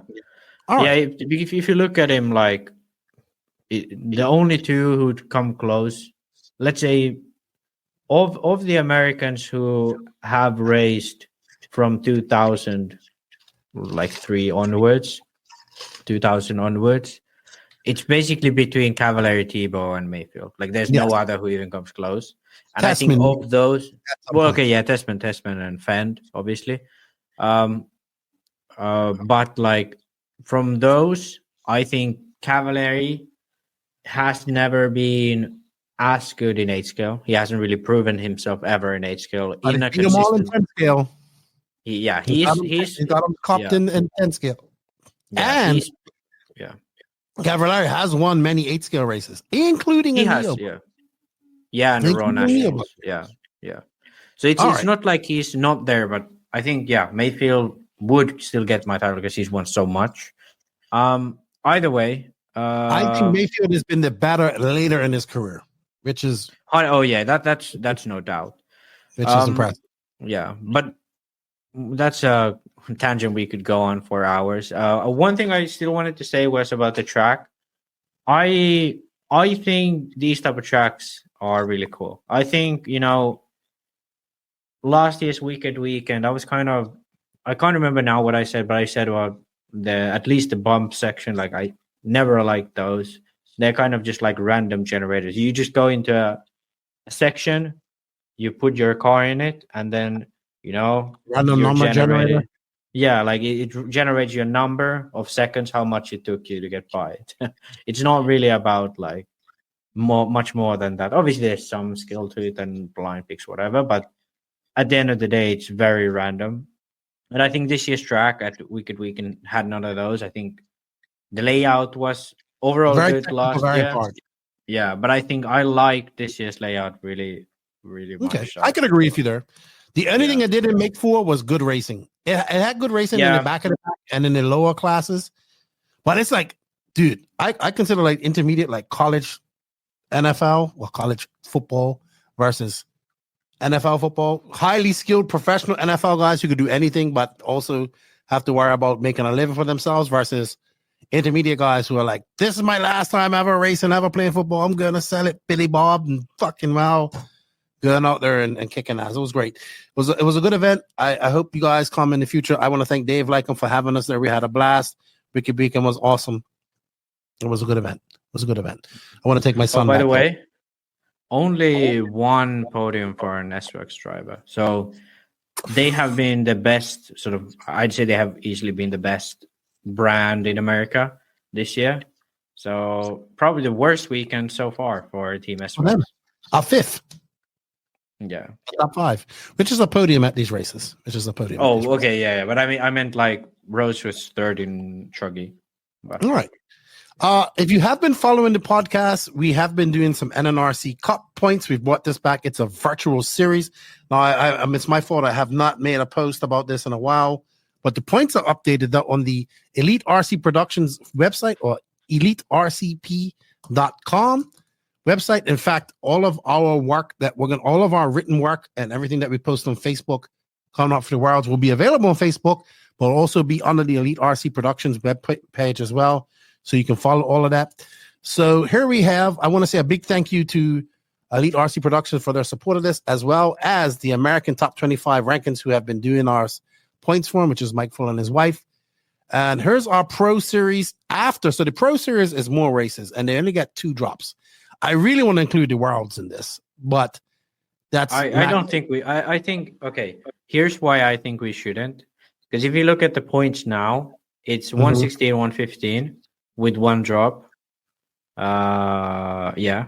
So if we have Worlds now, let's say Fender or Mayfield has a bad result, we go to AMS and the title is the NNRC Cup title is decided. Okay. But if we don't do the Worlds, the title decided would be AMS, right? Because there are no other American races left. No, there are not. And then on top of this would be 100% on American soil, okay? And I think it would. Hold on. Go ahead. I'm just calling. Yeah. So I think that's why we should actually just do AMS now, no Worlds, just AMS. Okay. Because then we would actually have a showdown. We could actually have a showdown of who was the best driver in American soil. Because it's right. If you look at this. And if you look at look at our feelings over the year, it's not it is between Mayfield and Fan, and it's not clear cut. You could say one was the better than the other, but it's not clear cut. And yeah. Well, so Mayfield has. So if Mayfield has more wins. He has 2. Mayfield has more wins, but he had that DNC that hurt him. He had a 13 at DNC, right? Yeah. I don't have the equivalent to what that finished as it was. But Fan has not finished out of the top 3 the entire year in Nitro Buggy. So you see, he has a 2061, a 23 at Nats, he came second. I think 21, he finished third. DNC finished third. SIC finished second. PNB finished second. So consistency is paying off for Fan, because even if this was with no drops, he's in the lead by far over Mayfield. But with 1 drop, because I'm giving him 1 drop, he's only 1 point ahead of Ryan Mayfield, 116 versus 115. If this was just points with no drop, it'd be 137 versus 128. Brandon Rose is in 3rd. He's got 96 points. Ryan Lutz has been in 4th the entire year. Mason Fuller, 5th, which I think is about right. I would switch. Well, Rifkin just had those bad results, right? When you can, this is the story of the tape, right? You can look at the points here and look at their position where they finish. And that's where they've been going wrong. Joe Bourne was in 8th, Van Dalen in 9th, Phi Long in 10th, Cavallari in 11th, and Lee Setzer. Ronald Falk's still in there because he went to 2 American races. But Dakota Fenn showing that consistency is key in winning a championship. But we know this, right, Max? We know all of this. We know all of this. This is why we won a championship. Let's have a quick look at intermediate points as well. So intermediate points have been updated as well. So this is where it gets kind of murky with points, right? And I know you're on the other side of this. So I did not take into effect the points, the amount of races and the different level of races that there would be. So here you have Wicked Weekend, Pro-Am, North Georgia Shootout, PNB, SIC.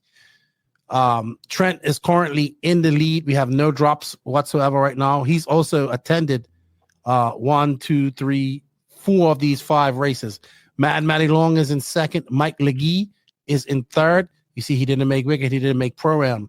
But he got 4 drops. I'm not sure on the drops of these, but I think it's going to be 4 drops. So you have to attend 4 of these races.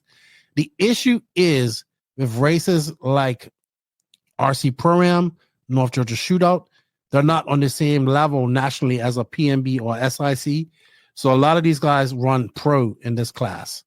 So guys like Don Elliott and where's his name? Will McIver. You usually run intermediate at these races, round pro at these races. So that's where they lose their points. But they can still make up for points by running intermediate at the future races. So Trent Walker, is he running away with it? I think he's going to North Georgia Shootout, and I think he's going to AMS. And if he's going to AMS, he's probably going to end up going to Fall Brawl. So probably going to walk away with it just through consistency, right? Not winning. But I mean, he has to win. He won at Pro-Am. But a win. This sounds bad. The competition level at Pro-Am isn't as high as the competition level at Wicked Weekend. Yeah, that makes sense. Yeah, but that's why I would have done it so that you would only count the race time events. I think that I was trying to do it where I included. I 100% agree with you. That's all I'm going to say. And Sportsman, you bring up a question that we tease him about quite a lot, including his best friends. It's Jake Lasco, and let me tell you, Jake Lasco and Trent are taking these points seriously. So Jake right now is currently in the lead in Sportsman Nitro Buggy. His worst finish is at Wicked, where he had 11. He did make the A final. He won North Georgia Shootout. He did a 12 at P&B. So on the regional levels, Jake does well. You know, Pro-Am, North Georgia Shootout, those small events, he does well. The competition bumps up in Sportsman. He finishes a little bit lower down the grid. Okay, he had a good SIC. I think he finished third, but he's rewarded with 93 points. Josh Fine is in second. He's missed 2 races. He's either missed 2 races or he's not made the point spread. Does that make sense? Yeah. So you get points to a certain number. Alex Cummings, same with him, was doing very well in the Nitro Buggy standings. At Wicked Weekend, he was in the B, like last in the B main. So he doesn't get into where he collects a point for that race. Cam Hamill's been fast all year. So it's good to see this type of stuff.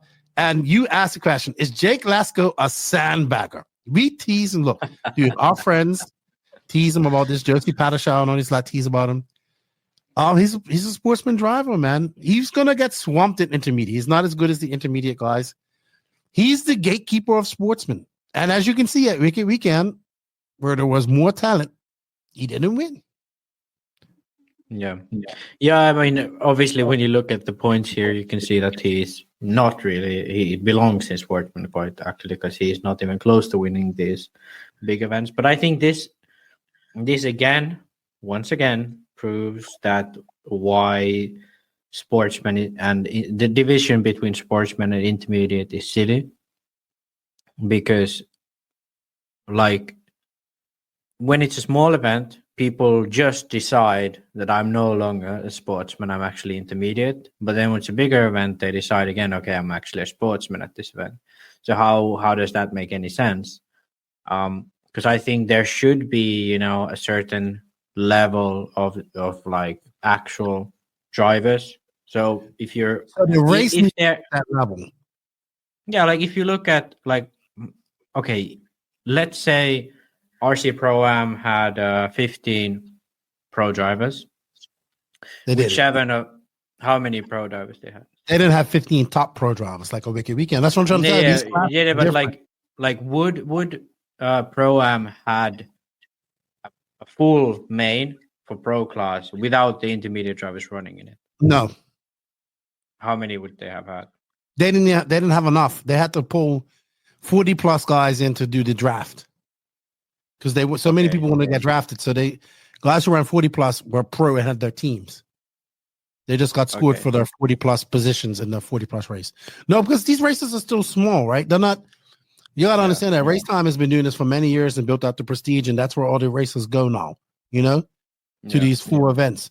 So not saying that these races can't get there, but I think this is we're coming up on the 3rd edition of the Georgia Speed State Classic. So they just don't get that level of competition to come to them on the pro side. Okay, here's the solution. I'm going to give you the solution, how you do this. So let's say you're an event like RC Pro-Am. You don't have a pro class. Just don't have a pro class, okay? You have, intermediate. Oh, I thought you meant for the NNRC Cup. Look, we're not going to rewrite the book on classes at the race. I thought you meant for the NNRC.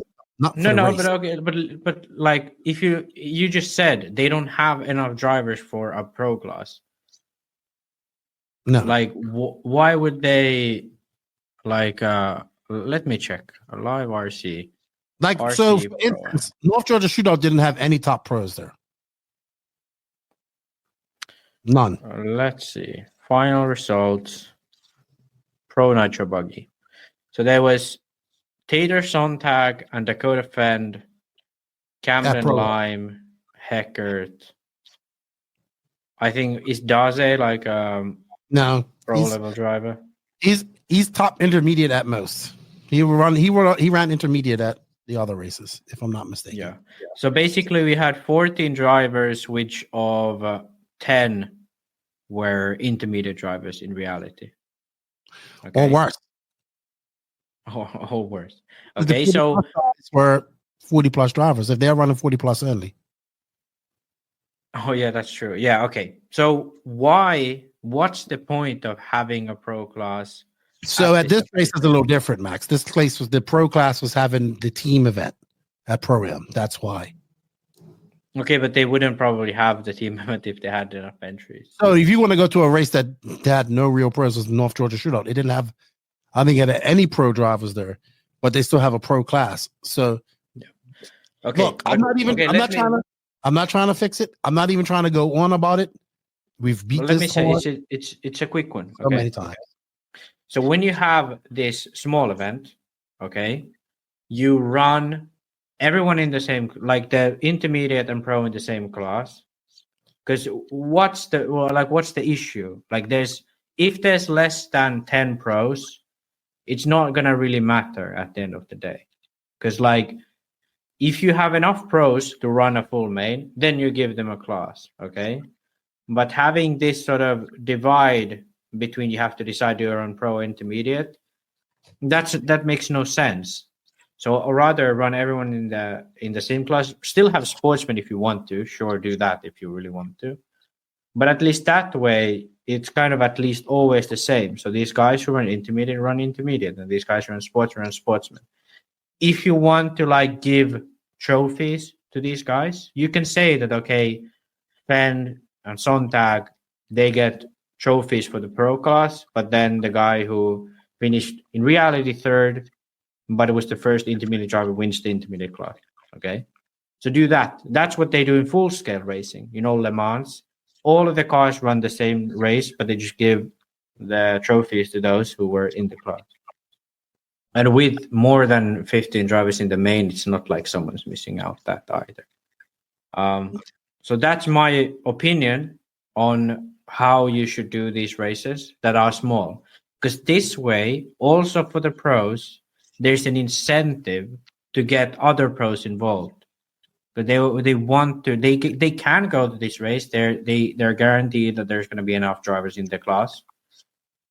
And then for the future, they can say, okay, this is a nice event. They do this and this and this and this and this. And then their friends will come, like Fend probably and Sontag. They were like, okay, Team Losi goes. Next year, there's going to be Team Tekno, maybe. Yeah. So, anyway, I think that's the way to go forwards with a situation like this. And also, it makes our life easier at the NNRC podcast. Absolutely. To be honest, now that I look at this, I think we should have actually counted these, because I thought there was going to be actually more pro drivers, but there actually wasn't. There was almost no pro drivers at all. Exactly. Exactly. Yeah. Maybe you could come up with what's the word I'm looking for? A different rendition of that rule. Think about it. But if you want to check out more NNRC virtual cup points, you can check them out on the Elite RC Productions website, elitercp.com. Thank you for all that. It's just for fun. We're just trying to see how it all peters out and how it all ends. If there was an actual series by points. All right, Max, it's time to get onto some questions because we have a few and I want to get through a good bit of them. So it's time for the Beach RC bench racing Q and A. As soon as I find my. Okay, Here we go. before we go, let me say something. Hurry up. I just looked at the times, and Trent Walker would have finished third in the pro class. He won the intermediate class. So that's how fucking stupid it is. Oh, you mean at the other At classes? Pro-am. Yeah, but you understand that was not a. I get what you're saying, but that wasn't a fully stacked pro class. No, but what I'm saying is that even if we did what you initially suggested, that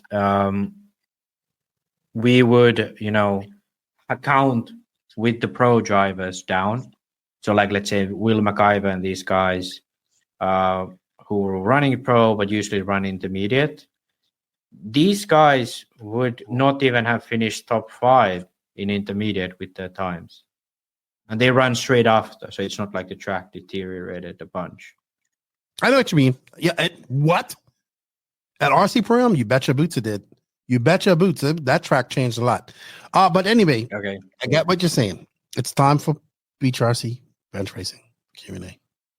BeachRC.com, the racer's one-stop online hobby shop. Choose from all the popular brands and variety in stock with super fast shipping and great customer service.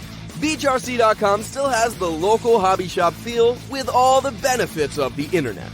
BeachRC.com is the exclusive distributor for Ultimate Racing, S-Works, Pro Circuit Racing tires, Nitro Lux fuels, and Assault RC performance products. So fill up your cart and check out at BeachRC.com today. That's right, everybody. Thank you to Beach RC for their continued support. We have affiliate links in the written description of this podcast for Beach RC. Check them out, use them, and help us out. Max, we have a few questions, and I'm going to let you go the somewhat science mode as soon as I find this. Right off the bat. Right off the bat. Do you like that? Do you like that?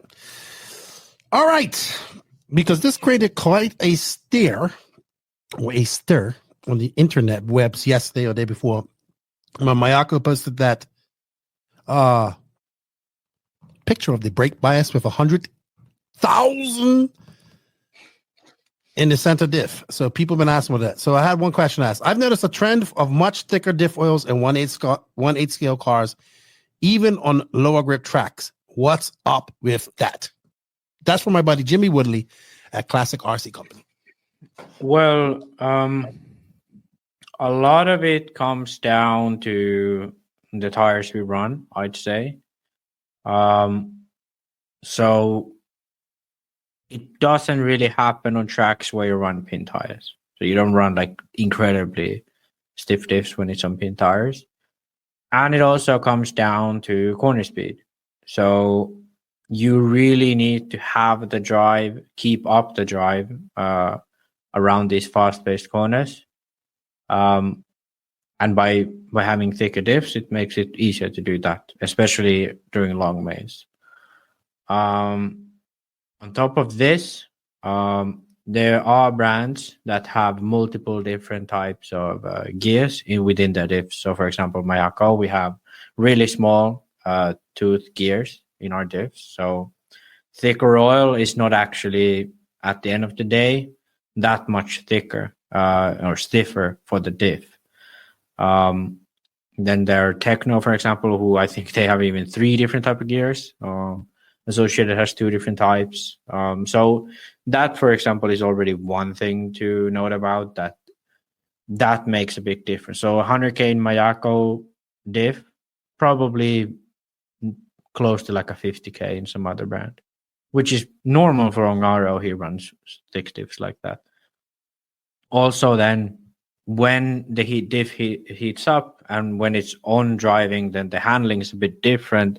So you have to even compensate for that when you have smaller gears. So you kind of have to run 2 thick diffs for small gears, small gear diffs when it's like a smoother track.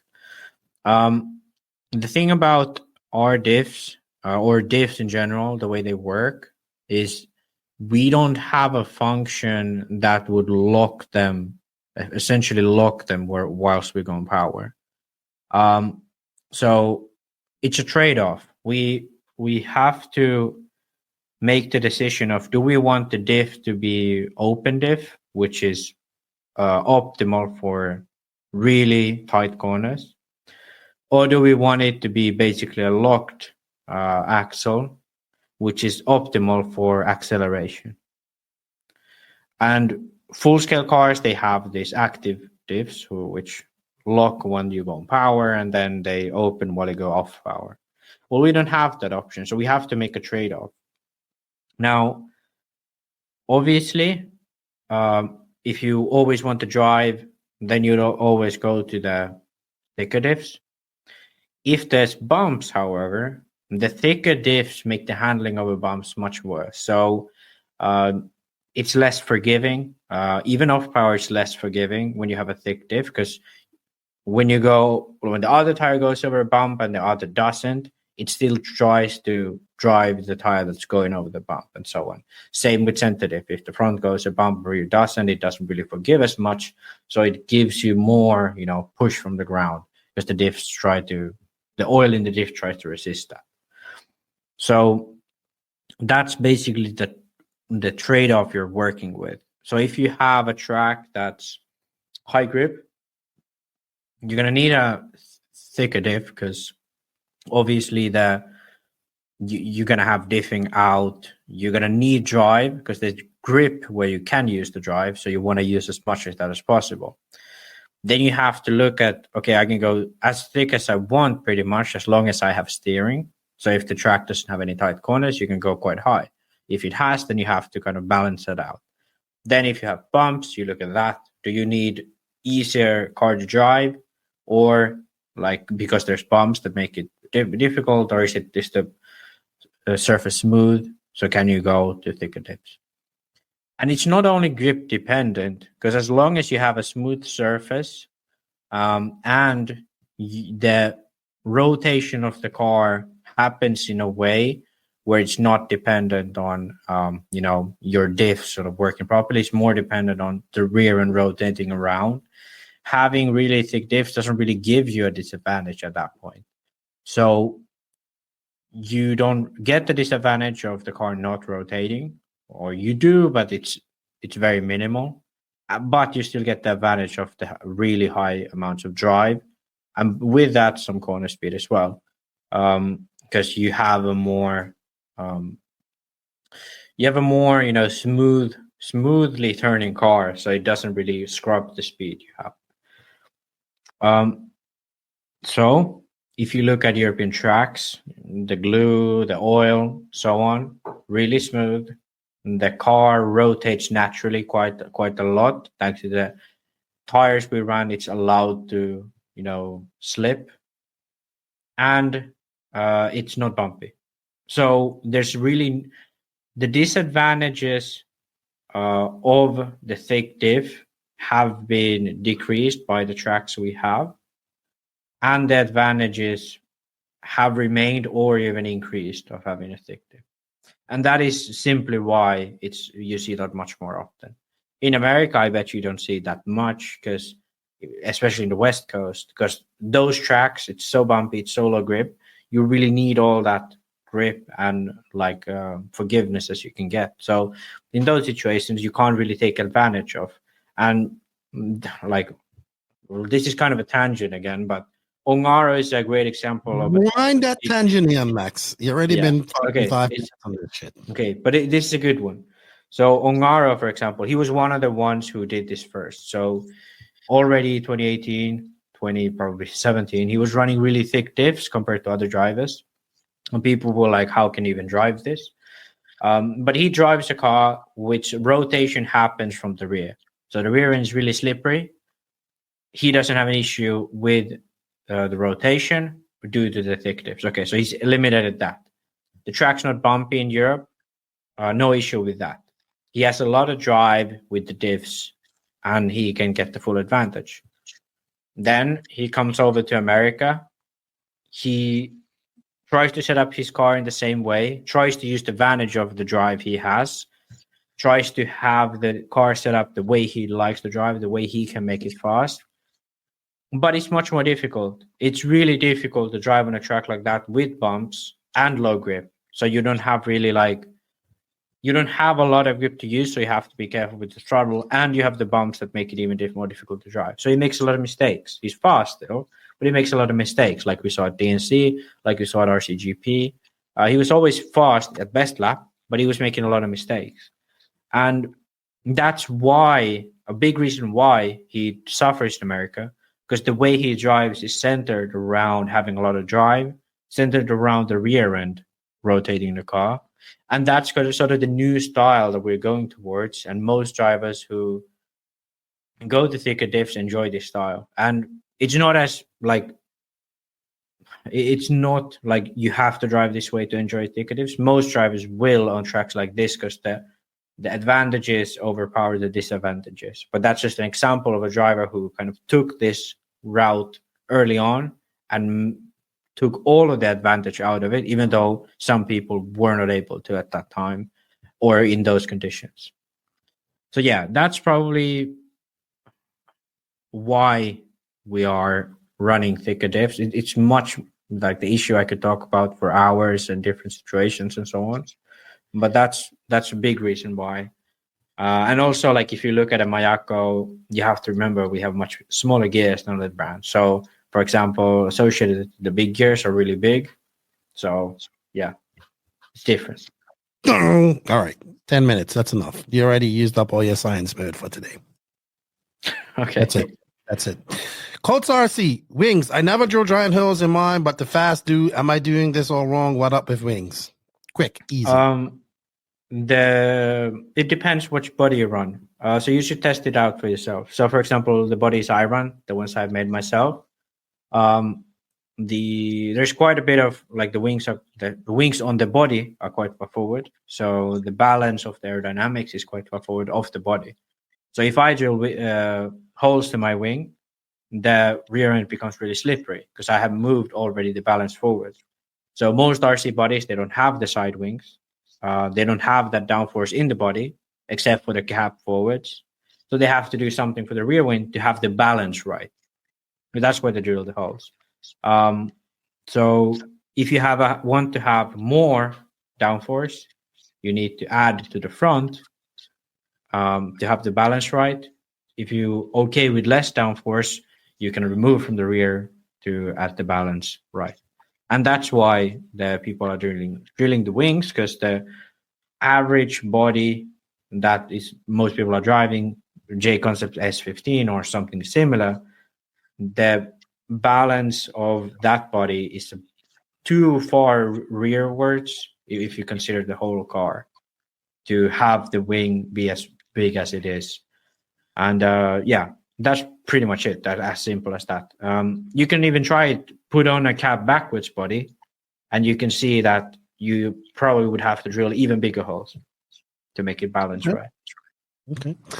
Powell at Raystars Poland, he goes on, what address in Spain do I need for you, Keenan, to send you a Raystars car bag? I'll get you. We'll talk about that. Let's get that worked out. Those are very cool bags. All right. Sean Rusi says we need to talk to engines and brands. I don't know about y'all, but I think y'all's podcast needs to have engine builders and talk about their engines. He says the Drake Racing engine is so reliable. It's more reliable than electric cars. I'm sure I'm on my 14th engine in 2 years. So I had to clarify this. I was like, so come on, you use 14 engines in 2 years, or you just have 14? He clarified. He's not used 14 engines. He has 14. Yeah. That's still a lot of engines. But I'll tell you somebody that I would like to have on there. Marco Rossi. I like to know the thoughts behind Reds. So when you talk about engine builders, they are engine builders. I've had Adrian Bartine on her, excuse me. I've had Adrian on her, he's an engine builder. I guess that guy Ed Bridges, too, from EB Mods. He knows a lot about that type of stuff. I don't know if Drake's an engine builder per se, but he knows his shit when it comes to this type of stuff. I think engine guys are special. Any full scale stuff that they do. I was hanging out with my buddy Tony Pattershaw at Dirty Assets Engine Services at Wiki Weekend and RC Program, and he's showing me the pinch machine that he bought. Like, and he was telling me how much it costs. He's showing me how he does it. It isn't like a normal one, and he's just doing it right there in his trailer while he's talking to me. And the way he treats engines and all that stuff is really cool. But yeah, I definitely would like to get some engine builders. I think Marco Rossi. I would love to have Mario Rossi, but he doesn't speak English, so that's to go through Marco to find out what's going on with that. Let's see. We have a couple more questions. Steve Battaglia, why did JQ switch from talking about RC to now it's all his mental issues? That's JQ. I answered to it actually. That's just JQ. That's his new thing, right? Yeah. He's trying to fix himself. He talks about RC, but now you have to pay for it. You know, that's the thing. Buggy Brent, my last burner was about 10 years ago. RC burner was watching an 8-scale Nitro Cross truck ripping around Thunder Alley in California. I think you meant Revelation. That was Ryan Mayfield, the SC8. Please help me get another burner. I'm trying not to help you do that, Buggy Brent. Because another class, yeah, I know. I can't reload. You can rub one out on your friend and he won't go flying off the track. Rubbing is racing. Another way to run Nitro when your 40 plus grandpa isn't available to pitch you. It's a great way to grow Nitro and get burners again. What are your thoughts, Lefty? I mean, every time we talk about a nice class, this comes up. I don't know if it's ever going to catch on. Just not enough. I know a lot of people have converted their cars over to that. What class? I just heard Nitro short course truck. We talked about this a few times before. I like it. But I'd honestly run electric. Chase Marquette of Chasing Trophies. Why am I so slow? Because you're out there getting a whole bunch of content. Content is king. Then it comes your racing. Chasing Trophies. Check them out. Nathan Marsh. When will Kyosho create a new 10 scale competition off-road buggy platform? Surely it's time. Surely it's time not to. Because that's exactly what they're going to do. Not build another one. They were barely successful with the last one. The last iteration of this, and I don't think they're going to revisit it. They won world championships. They were barely successful. They had They won world championships. That was 2013. That was 10 years ago, 11 years ago. Yeah. I mean, they were successful in 10 scale, but the thing is that 10 scale market doesn't make any sense. Anymore. It's too many cars. 10 scale touring car and 10 scale off-road are our biggest markets. Which for X-ray it should be, because that's they're in two small markets. But I mean it's different for X-ray because like they already have good distributor network. So it's like most people pick between X-ray or Associated. In 10 scale. In 8 scale, it's much more broad, but also 8 scale makes you more money. The cars are more expensive, parts are more expensive. I don't see Kyosho making. I just don't see Kyosho. I think their 8 scale program just got turned around on racing. I do not see 10 scale coming anytime soon. But we could. They are making a touring car, at least. Anything's possible, Max. I don't know. Yeah, I mean, okay. I don't see the man. I don't think they're making 10 scale off-road cars ever again, at least for the foreseeable future. They might come out with a touring car, because there was this one guy who was running a Kyosho prototype car. I don't think they ever came out with it, but they were running a Kyosho prototype. I think they were just gonna focus on 8 scale. Touring cars is different because there's 90% of the parts are machined. So you can basically sell 100, produce 100, never produce any again. But for 10 scale off-road, you have to make an initial investment of most likely close to or over 100,000, hundreds of thousands.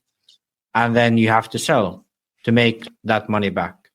And you have to be committed to that for quite a while. But for touring, you can pretty much make a car, sell 100, and like make your own back. Pretty much. You know what, Max? We have another fucking science nerd question. And Jesus Christ on a motorbike. Is it Alex? Yes, Alex wrote a dissertation for us. Well, I can be a bit quicker with that because I think I read that. I know. Didn't we talk about axles and all this stuff here? Max Moore, can we talk about the relationship between axle height and roll center? I.e., if you raise axle height on most cars, it means lowering the lower hinge pin at the hub, which raises roll center generally the opposite of the direction RC should go when raising axle height, assuming high grip. In these cases, it's beneficial to have a hub like a Mayako three-piece axle three-piece, since axle height is independently adjusted from RC roll center through bearing inserts. On cars that can change axle height by moving the hinge pin relative to the hub, do you lower your RC, your roll center, in all other ways to keep the same roll center when raising the axle? Whew.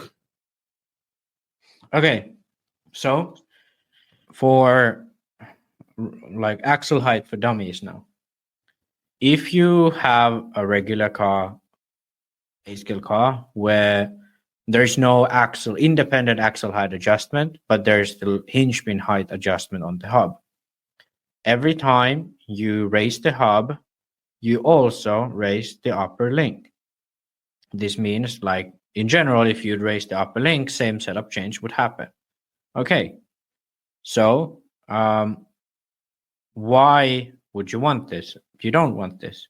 So in general, if you raise your hub 1 millimeter, you should lower the link 1 millimeter. If you raise the hub 5 millimeters, you should lower the link 5 millimeters.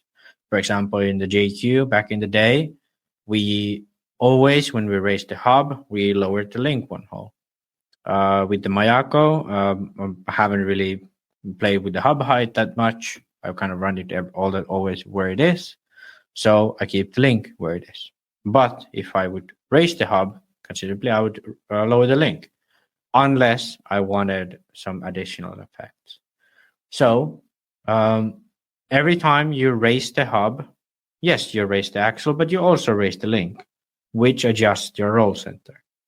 So if you want to have a car that roll center stays similar, it doesn't ever stay the same, by the way, but stays similar, you raise the hub and you load the link the same exact amount. Okay, now to the science mode stuff. I'm going to look at the clock and I'm going to keep it at 1.5 minutes. Okay, so when you raise the axle, even independent of everything, you actually do change your roll center. And the change is much less it's not as high of a change of roll center, but it's still a significant change because you're moving the arm angles relative to the tire, where the tire is always on the ground, obviously, and you're going to keep your ride height the same. So this means that every time you move anything in the car that's attached to the linkage or the chassis of the car, you're moving your roll center. That's just how it is. And on top of this, when you look at the axle height or the hub height, the much more dominant change is in the height or the hinge pin height relative to the axle, because that's where you get your force. The maximum amount of force on the car is on the tire, and that force is then transferred onto the linkages through the lower arm mostly. So that hinge pin height is very dominant, and that's why looking at specifically from roll center is usually, in my opinion, not the thing you should look at. Obviously, you should try to diminish its effect, but it's not the main thing in that. And that's why it's not always about roll center. It's more so about it's a system of hinges. Okay, I went a bit over 1.5 minutes, but it was pretty good. All right, very good. Patrick, thank you, Alex, for the question. Patrick Zamora, I will race using 16% fuel for the first time. What are your suggestions to tune properly? Lean it out. Yeah, so basically what you need to do is, if you previously ran any additional shims below the head of the engine, if you ran a cold plug, let's say a P4, you should go down to something like a P3 and reduce the shims. This is not because it burns colder, it burns hotter. No, it's not because of that. It's to get more reliability for your idle. The shimming doesn't do that. The plug, I mean. So if you did, I for example was one of those guys who always run a P4 with 25% fuel, because that way I could run the engine leaner without it starting to idle too high. But for the 16%, well, actually 12% fuel, with that fuel, the EU legalized fuel, the issue is with a cold plug that your idle security is not good enough. So you want to go to a hotter plug, even though in theory it probably doesn't burn. Like you should go the opposite. But for the idle, you do this. And then you can tune it better. Also, like if you added shimming, remove it. You want it as low as possible, but don't. I personally haven't gone below the standard amount of shimming. Then one good thing is if you want to maintain like a similar power band to 25%, you have to like introduce more air into the engine. So a really good way to do this is to get one of the air filters. I personally use the Ultimate, I think it's called Air Max air filter.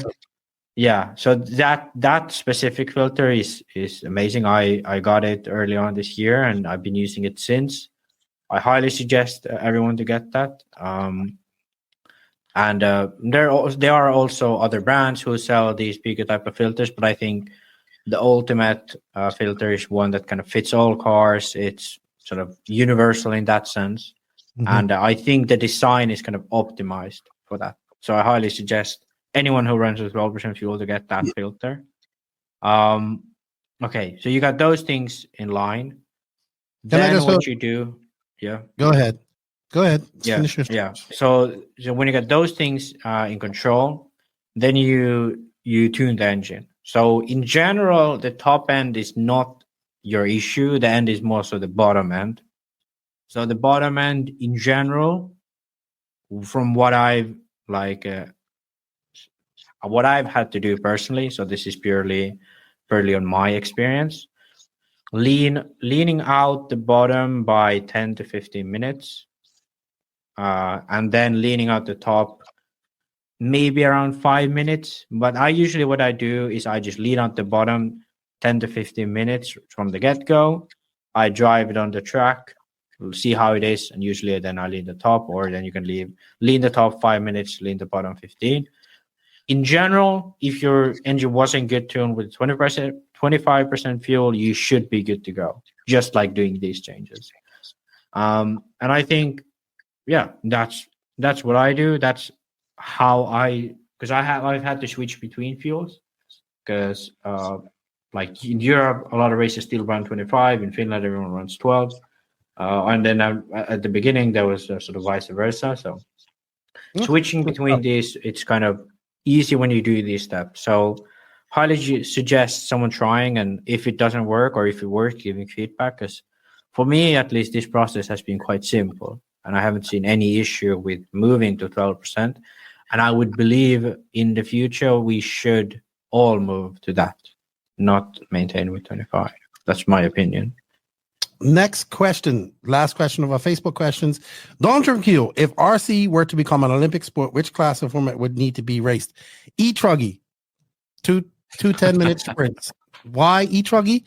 Because it's the fastest and they handle the best in the air. And as much as I want to say Nitro, it's got to be short. No fumes, can't be inside. It's going to be inside. So E-Truggy, super fast. Whipping that stuff all over the place, making big passes, all that good stuff. Or I think short course truck. I think we should do e-buggy and then 10 scale touring car, because they always have a few different ones. So those two. That could work. I could live with that. All right, going on to a few YouTube questions, and that's going to be it. We have one question from Darren Steiner. He wants to know, do you think the new HagBerg X3 cars will ever be as competitive as the Jammer was back in the day? No. The Jammer came out at a different time, and if I'm not mistaken, this HagBerg is still using some of the technology from that car, which was 20 years ago. different times. Jamming came out. They did a lot of cool, awesome things. Now we have 35,000 different brands of chassis in the 8-scale market. I don't see nothing. I don't see it even being a 10th as popular as Jamming was, because I've seen people try to reiterate this car. The IGT8. Hong Nor's going to stay where it's good. GT. That's where it's good. People like the IGT8. People like the regular GT. I just don't see it happening in off-road. Sorry. Just my thoughts. You agree with that, Max? Or no? Yeah, 100%. EKJ 24,000. What's up, Corey? Why don't pros put on races? For example, an Adam Drake Invitational or JQ RC Supercross. Well, JQ did something called RCGP. It was a series of races, so he did that. But I think these racers get paid to go to races, not put on races, and they probably see how much. So, so people think you just put on a race and there's money. No, there's but I think time and effort and building up of that race to make money as well. No, but right? I think what he means is kind of like drivers would be promoting races with their own brand. You know, like, for example, every one of these pro drivers have a home. Drake did gas truck nationals. No, but I mean, every one of these pro drivers have a home track, right? All right, so hold on. You know why these guys are doing it? Because there's too much fucking races out there as it is. Where are they going to put it?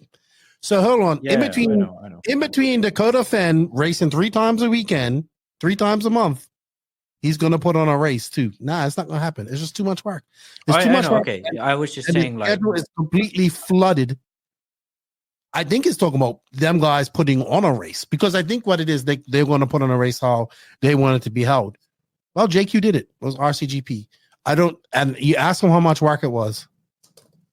For nothing. Yeah, I don't know. I kind of interpret the question more so in a way of, you know, because like Valentino Rossi, he has his own like events that he kind of invites people to. Yeah, but there's no races. They're like, come to my fucking compound and let's hang out for the day. And no, but there's always a race, but it's like less serious. It's more so about. Yeah, but Valentino Rossi's fucking a bazillionaire. Okay, that's also a big thing. He's fucking rich. But still, the point he's being that Mayfield's gonna put on a race if it's $150,000 a year. You know, come on. Fuck. Compared to fucking Valentino Rossi's fucking $100 million empire that he's got, like some tax write-off, because it costs money to put on fucking races, and it takes time before you get that money back. I think what he means is like, no, I know what he means. Kyosho Masters. Why you know what he means? Because I know Corey. I didn't know that's what he's getting at. Why don't they put I could be wrong, but it's asking why don't drivers put on races? Because obviously they know how they want a race to be held. Hey, you don't get your lawyer to. The bottom line is there's no fucking available dates. The second line is there's the amount of money that needs to be put into this to make it happen, to be good. And they got paid to race, not put on races. So as long as they got paid to race, they're fine. I believe in like a system where lawyers don't give you lawyers don't give you medical advice and doctors don't give you legal advice. You know, that's kind of like. Race doesn't mean you're going to be a real race promoter. Yeah. So yeah, maybe in one that day. sense, yeah, I agree with you. But I think it could be nice to have these like friendly events of these pros, because like some of these pros have a big name and they have a home track and people know them at their home track. Maybe some other people could come for further away. So I think like things like that. Sure, I'd like to see it. Well, we're gonna wrap this up here shortly. Right here, we got one more question. World's top 5 predictions. Right now. Okay, that's actually good, because my hot potato subject was the top 25. So let me bring that up. Let's look at the top 25 and make our picks. Let's segue into a hot race, hot tire, hot potato top 25 rankings. You have it up there, Max? Yeah. I'm gonna go off pure feelings and no facts. Go ahead. Okay, so my I want to first kind of look at this. I don't believe Canas and Ongaro are 3rd and 4th in the world. I do believe that they are both ahead of the Americans. Of course you do. It's But European. no, it's not that. Okay. But I do believe. Okay. No, it's not that. Okay, Keenan. Canas came to America and won. Okay. Elliot Boots came to America Cannot and argue with won. that. Cannot argue with Okay. that. Cannot argue Yeah. with that. That's why I think the You know Europeans. what? I don't have Ongaro as beating the Americans all the time. In Europe, yes. In America, no. But anyway, go ahead. Yeah. Oh, but I think Canas is more competitive in American soil these days. Either way, okay. If you look at the top 4, I cannot argue that. Give me your top 5 finishers at the world. One of these 4 is going to be the winner in about a month's time. Actually, quite exactly a month's time. Okay. So I'm going to give you my top 4. I do believe Canas is going to win his first Worlds. Okay. And I do believe Davide Ongaro will still finish second. Okay. And I do believe also that there will be an American on the podium. And that American Mayfield. And that's where I'm coming to.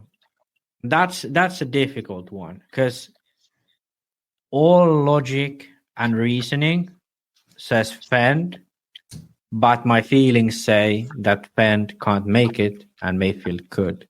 Okay. So it's once again one of those. If I say Fend, we all know that Fend's gonna do something stupid and he's not gonna make it. But if I say Mayfield, then I look like you just pick the easy one and maybe he's not good. Well, you pick your doesn't work, top whatever. 5. Okay. For fuck's sake. I'll pick. Okay. I'm going to go with Ryan Mayfield in 3rd. He's going to miss his Worlds once again. With Dakota Fend in 5th. Because my 4th guy is my European friend, Burak Kilic. Okay. I wonder if you can put a Kilic rather than there. Okay. Yeah. Good. So no Ronald Falk in your top 5.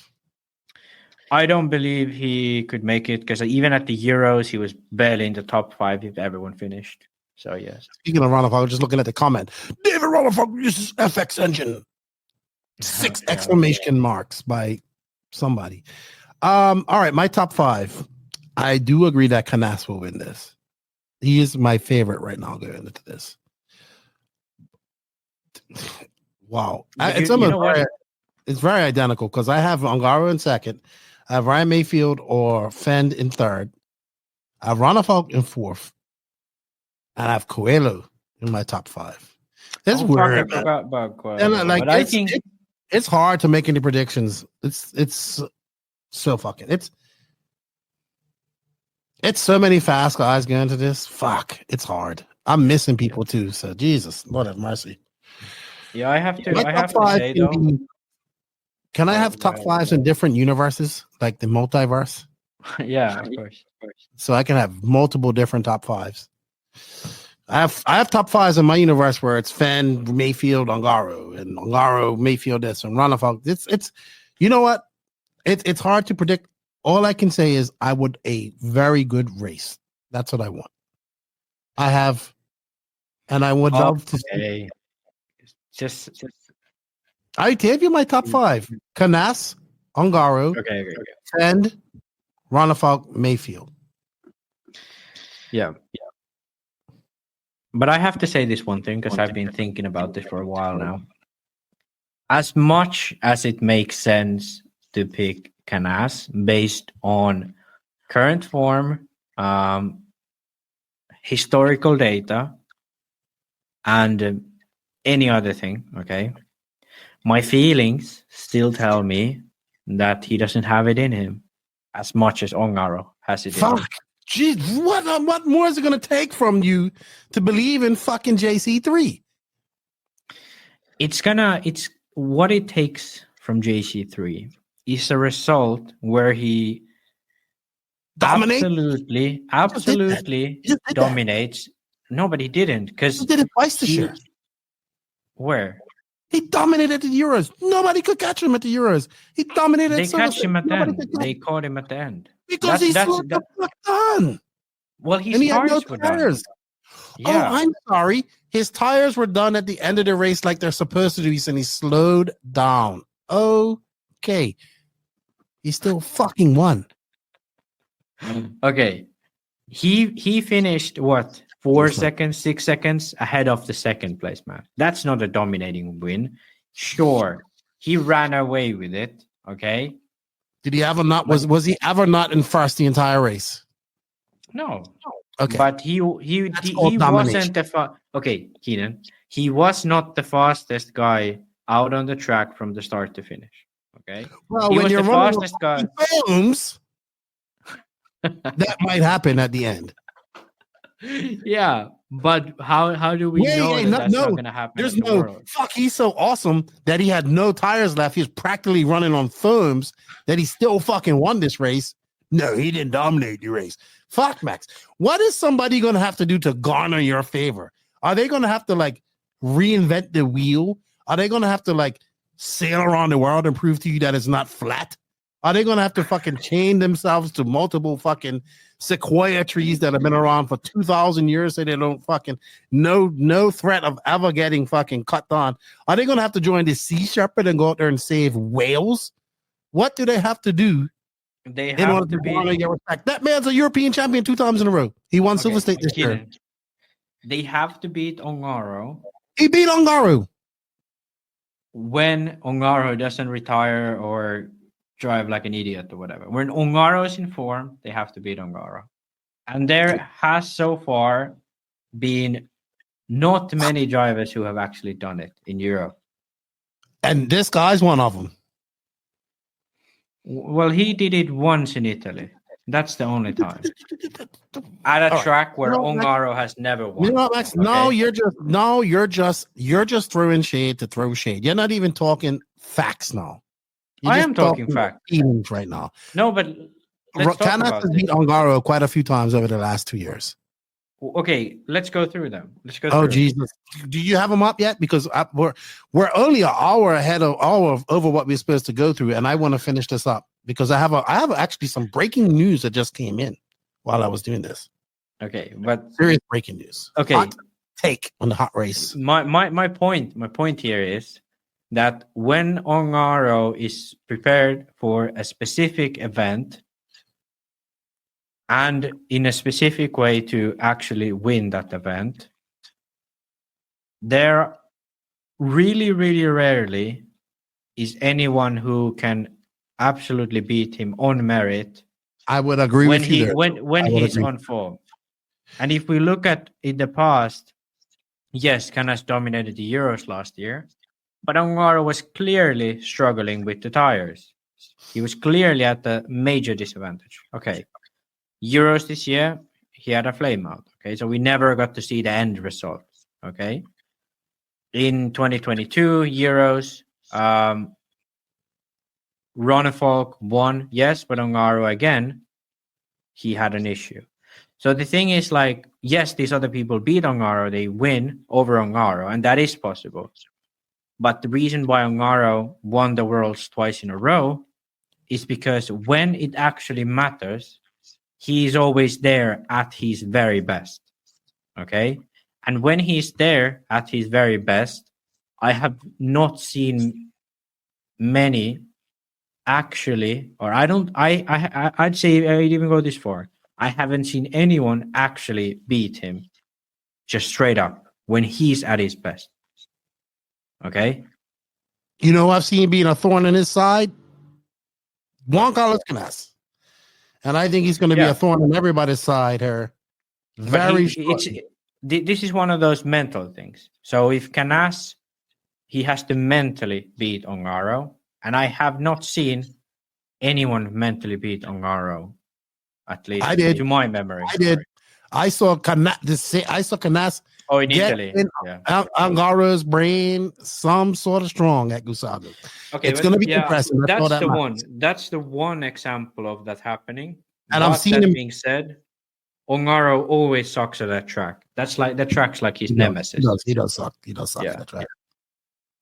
All right, Max. All right, so we're not too far off on our top fives. We're not too far off. Yeah, pretty similar. All right, Max. So I have a HotRace hot take. I'm actually just posting this up on our socials. But Thomas Tran has stepped on from his positions at Horizon. Okay, so what's going to happen to Horizon? So there's what he says. Thomas Tran, if you don't know who he is the team manager for TLR, I think for Proline, and for Trinity. So Thomas says, after he's been there for 4.5 years. After 4.5 years in this position as a team manager for Horizon Hobby, we did some unexpected, unforgettable things, like winning IFMAR World Championships, 20 plus World National titles. And most importantly, I met some amazing people and found some awesome friends along the way. With that said, I've decided to step down from my role as team manager at Horizon Hobby. It's time to chase another dream as I relocate and start my own family. I can't thank Horizon enough for their keeping me in the HH family by allowing me to stay on board in a different role that's part-time, and look forward to helping and serving the RC community in a lighter capacity. So yeah, he just goes on to say thank you to everybody and to all his team guys and all that stuff, and thank you for all his support. So yeah, Thomas Tran has stepped on from his team manager roles at Horizon. And you know what? I am not surprised, because fuck me, that must be a stressful job. And I would not want to be the man doing that. Yeah.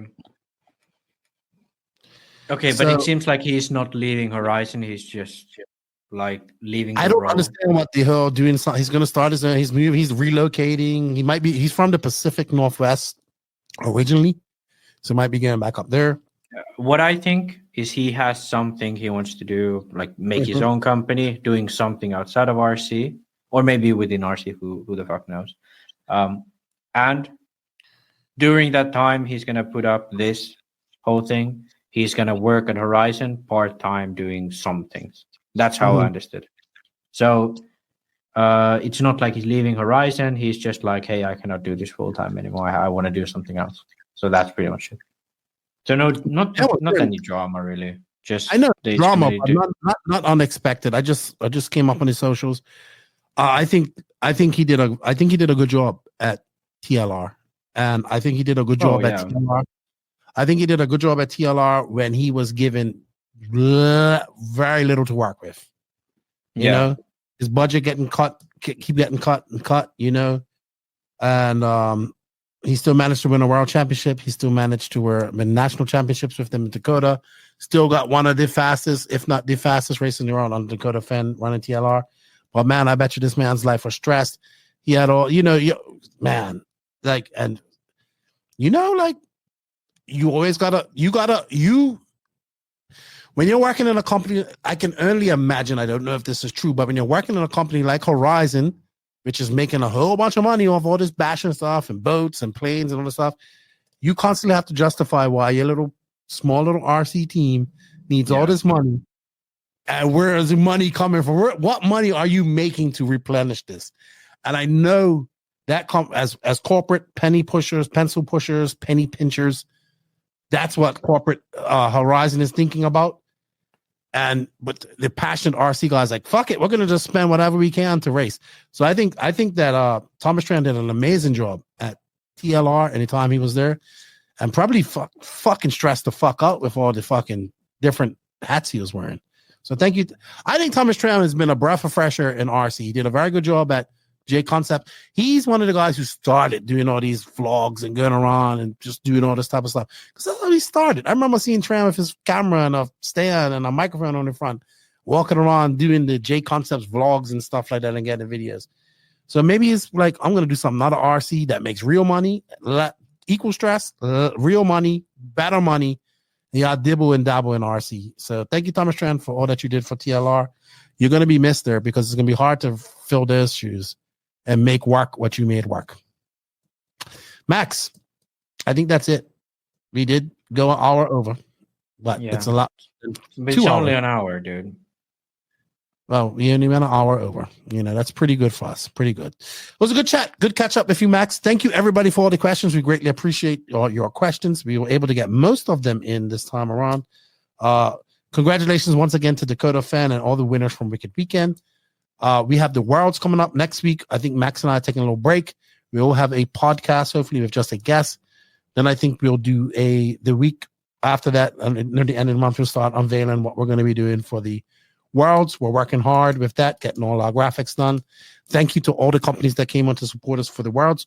We'll talk about that as we get further. We are going to do a pre-World show before we leave coming up. Max, I am going to chill out for the next few weeks here in Dominican Republic. I got RC Boat Project. Huh? You're going to go on holiday? Somewhat a staycation. Like basically, I'm going to take probably a week or 10 days, 15 days off. No RC stuff. Nothing like no, we'll obviously be doing stuff. And so now saying that, what's something crazy happened like silly season? Oh, nope. I'm retired from silly season. That's up to you, silly season sleuths, to figure that all out. Don't come to the silly season master and ask for my input and stuff because I'm retired and nothing you can do can make me come out of retirement for silly season. Nothing at all. Damn you, silly season. Max, you have a good weekend. Tell your girlfriend we only been an hour ahead. Thank you, everybody, for tuning in. We greatly appreciate it. Thank you all to all the NNRC squad around the world. We can't do this without you guys. Thank you for hitting that sub-like notification button and continue to follow us. Over 293 episodes. We greatly appreciate it. A big thank you to our patrons and YouTube members. If you wish to support the podcast and get early access of podcasts, join our patron and YouTube member programs. We have links for that in the written description. We have links for all our sponsors of the podcast. And remember, showing the sponsors some love shows the podcast love. We have affiliate links where you can save money, where we can make money. We have coupon codes where you can save money. We just have links where you just go order and let them know that you heard about them from the No Name RC podcast. They are Invisible Speed, High Tech RC, Corsatec USA, Sidewinder Fuel, Mayako, Beach RC, Tekno RC, Clinic RC, Stacked RC, Racecraft USA, Call RC, Elite RC Productions, and Donovan RC. A big shout out to our drivers, Dave Ronfalk, Robert Battier, Alexander Hagberg, Matty G, Pecco Evening, Mason Fuller, Juno Hutton. Oh, by the way, that track that JQ, Pecco, and Robert went to in Estonia this past weekend, beautiful. I know JQ complains about the smooth tracks and all that stuff, but when Robert said, hey, it rained for 12 hours and in 30 minutes we was running, beautiful facility. Beautiful facility. That's Europe. I love it. Is Estonia cheap? Yeah. Well, workforce is cheap, but it's getting better. It's improving a lot. Like a nice place to visit where you don't spend a lot of money. I like to go there.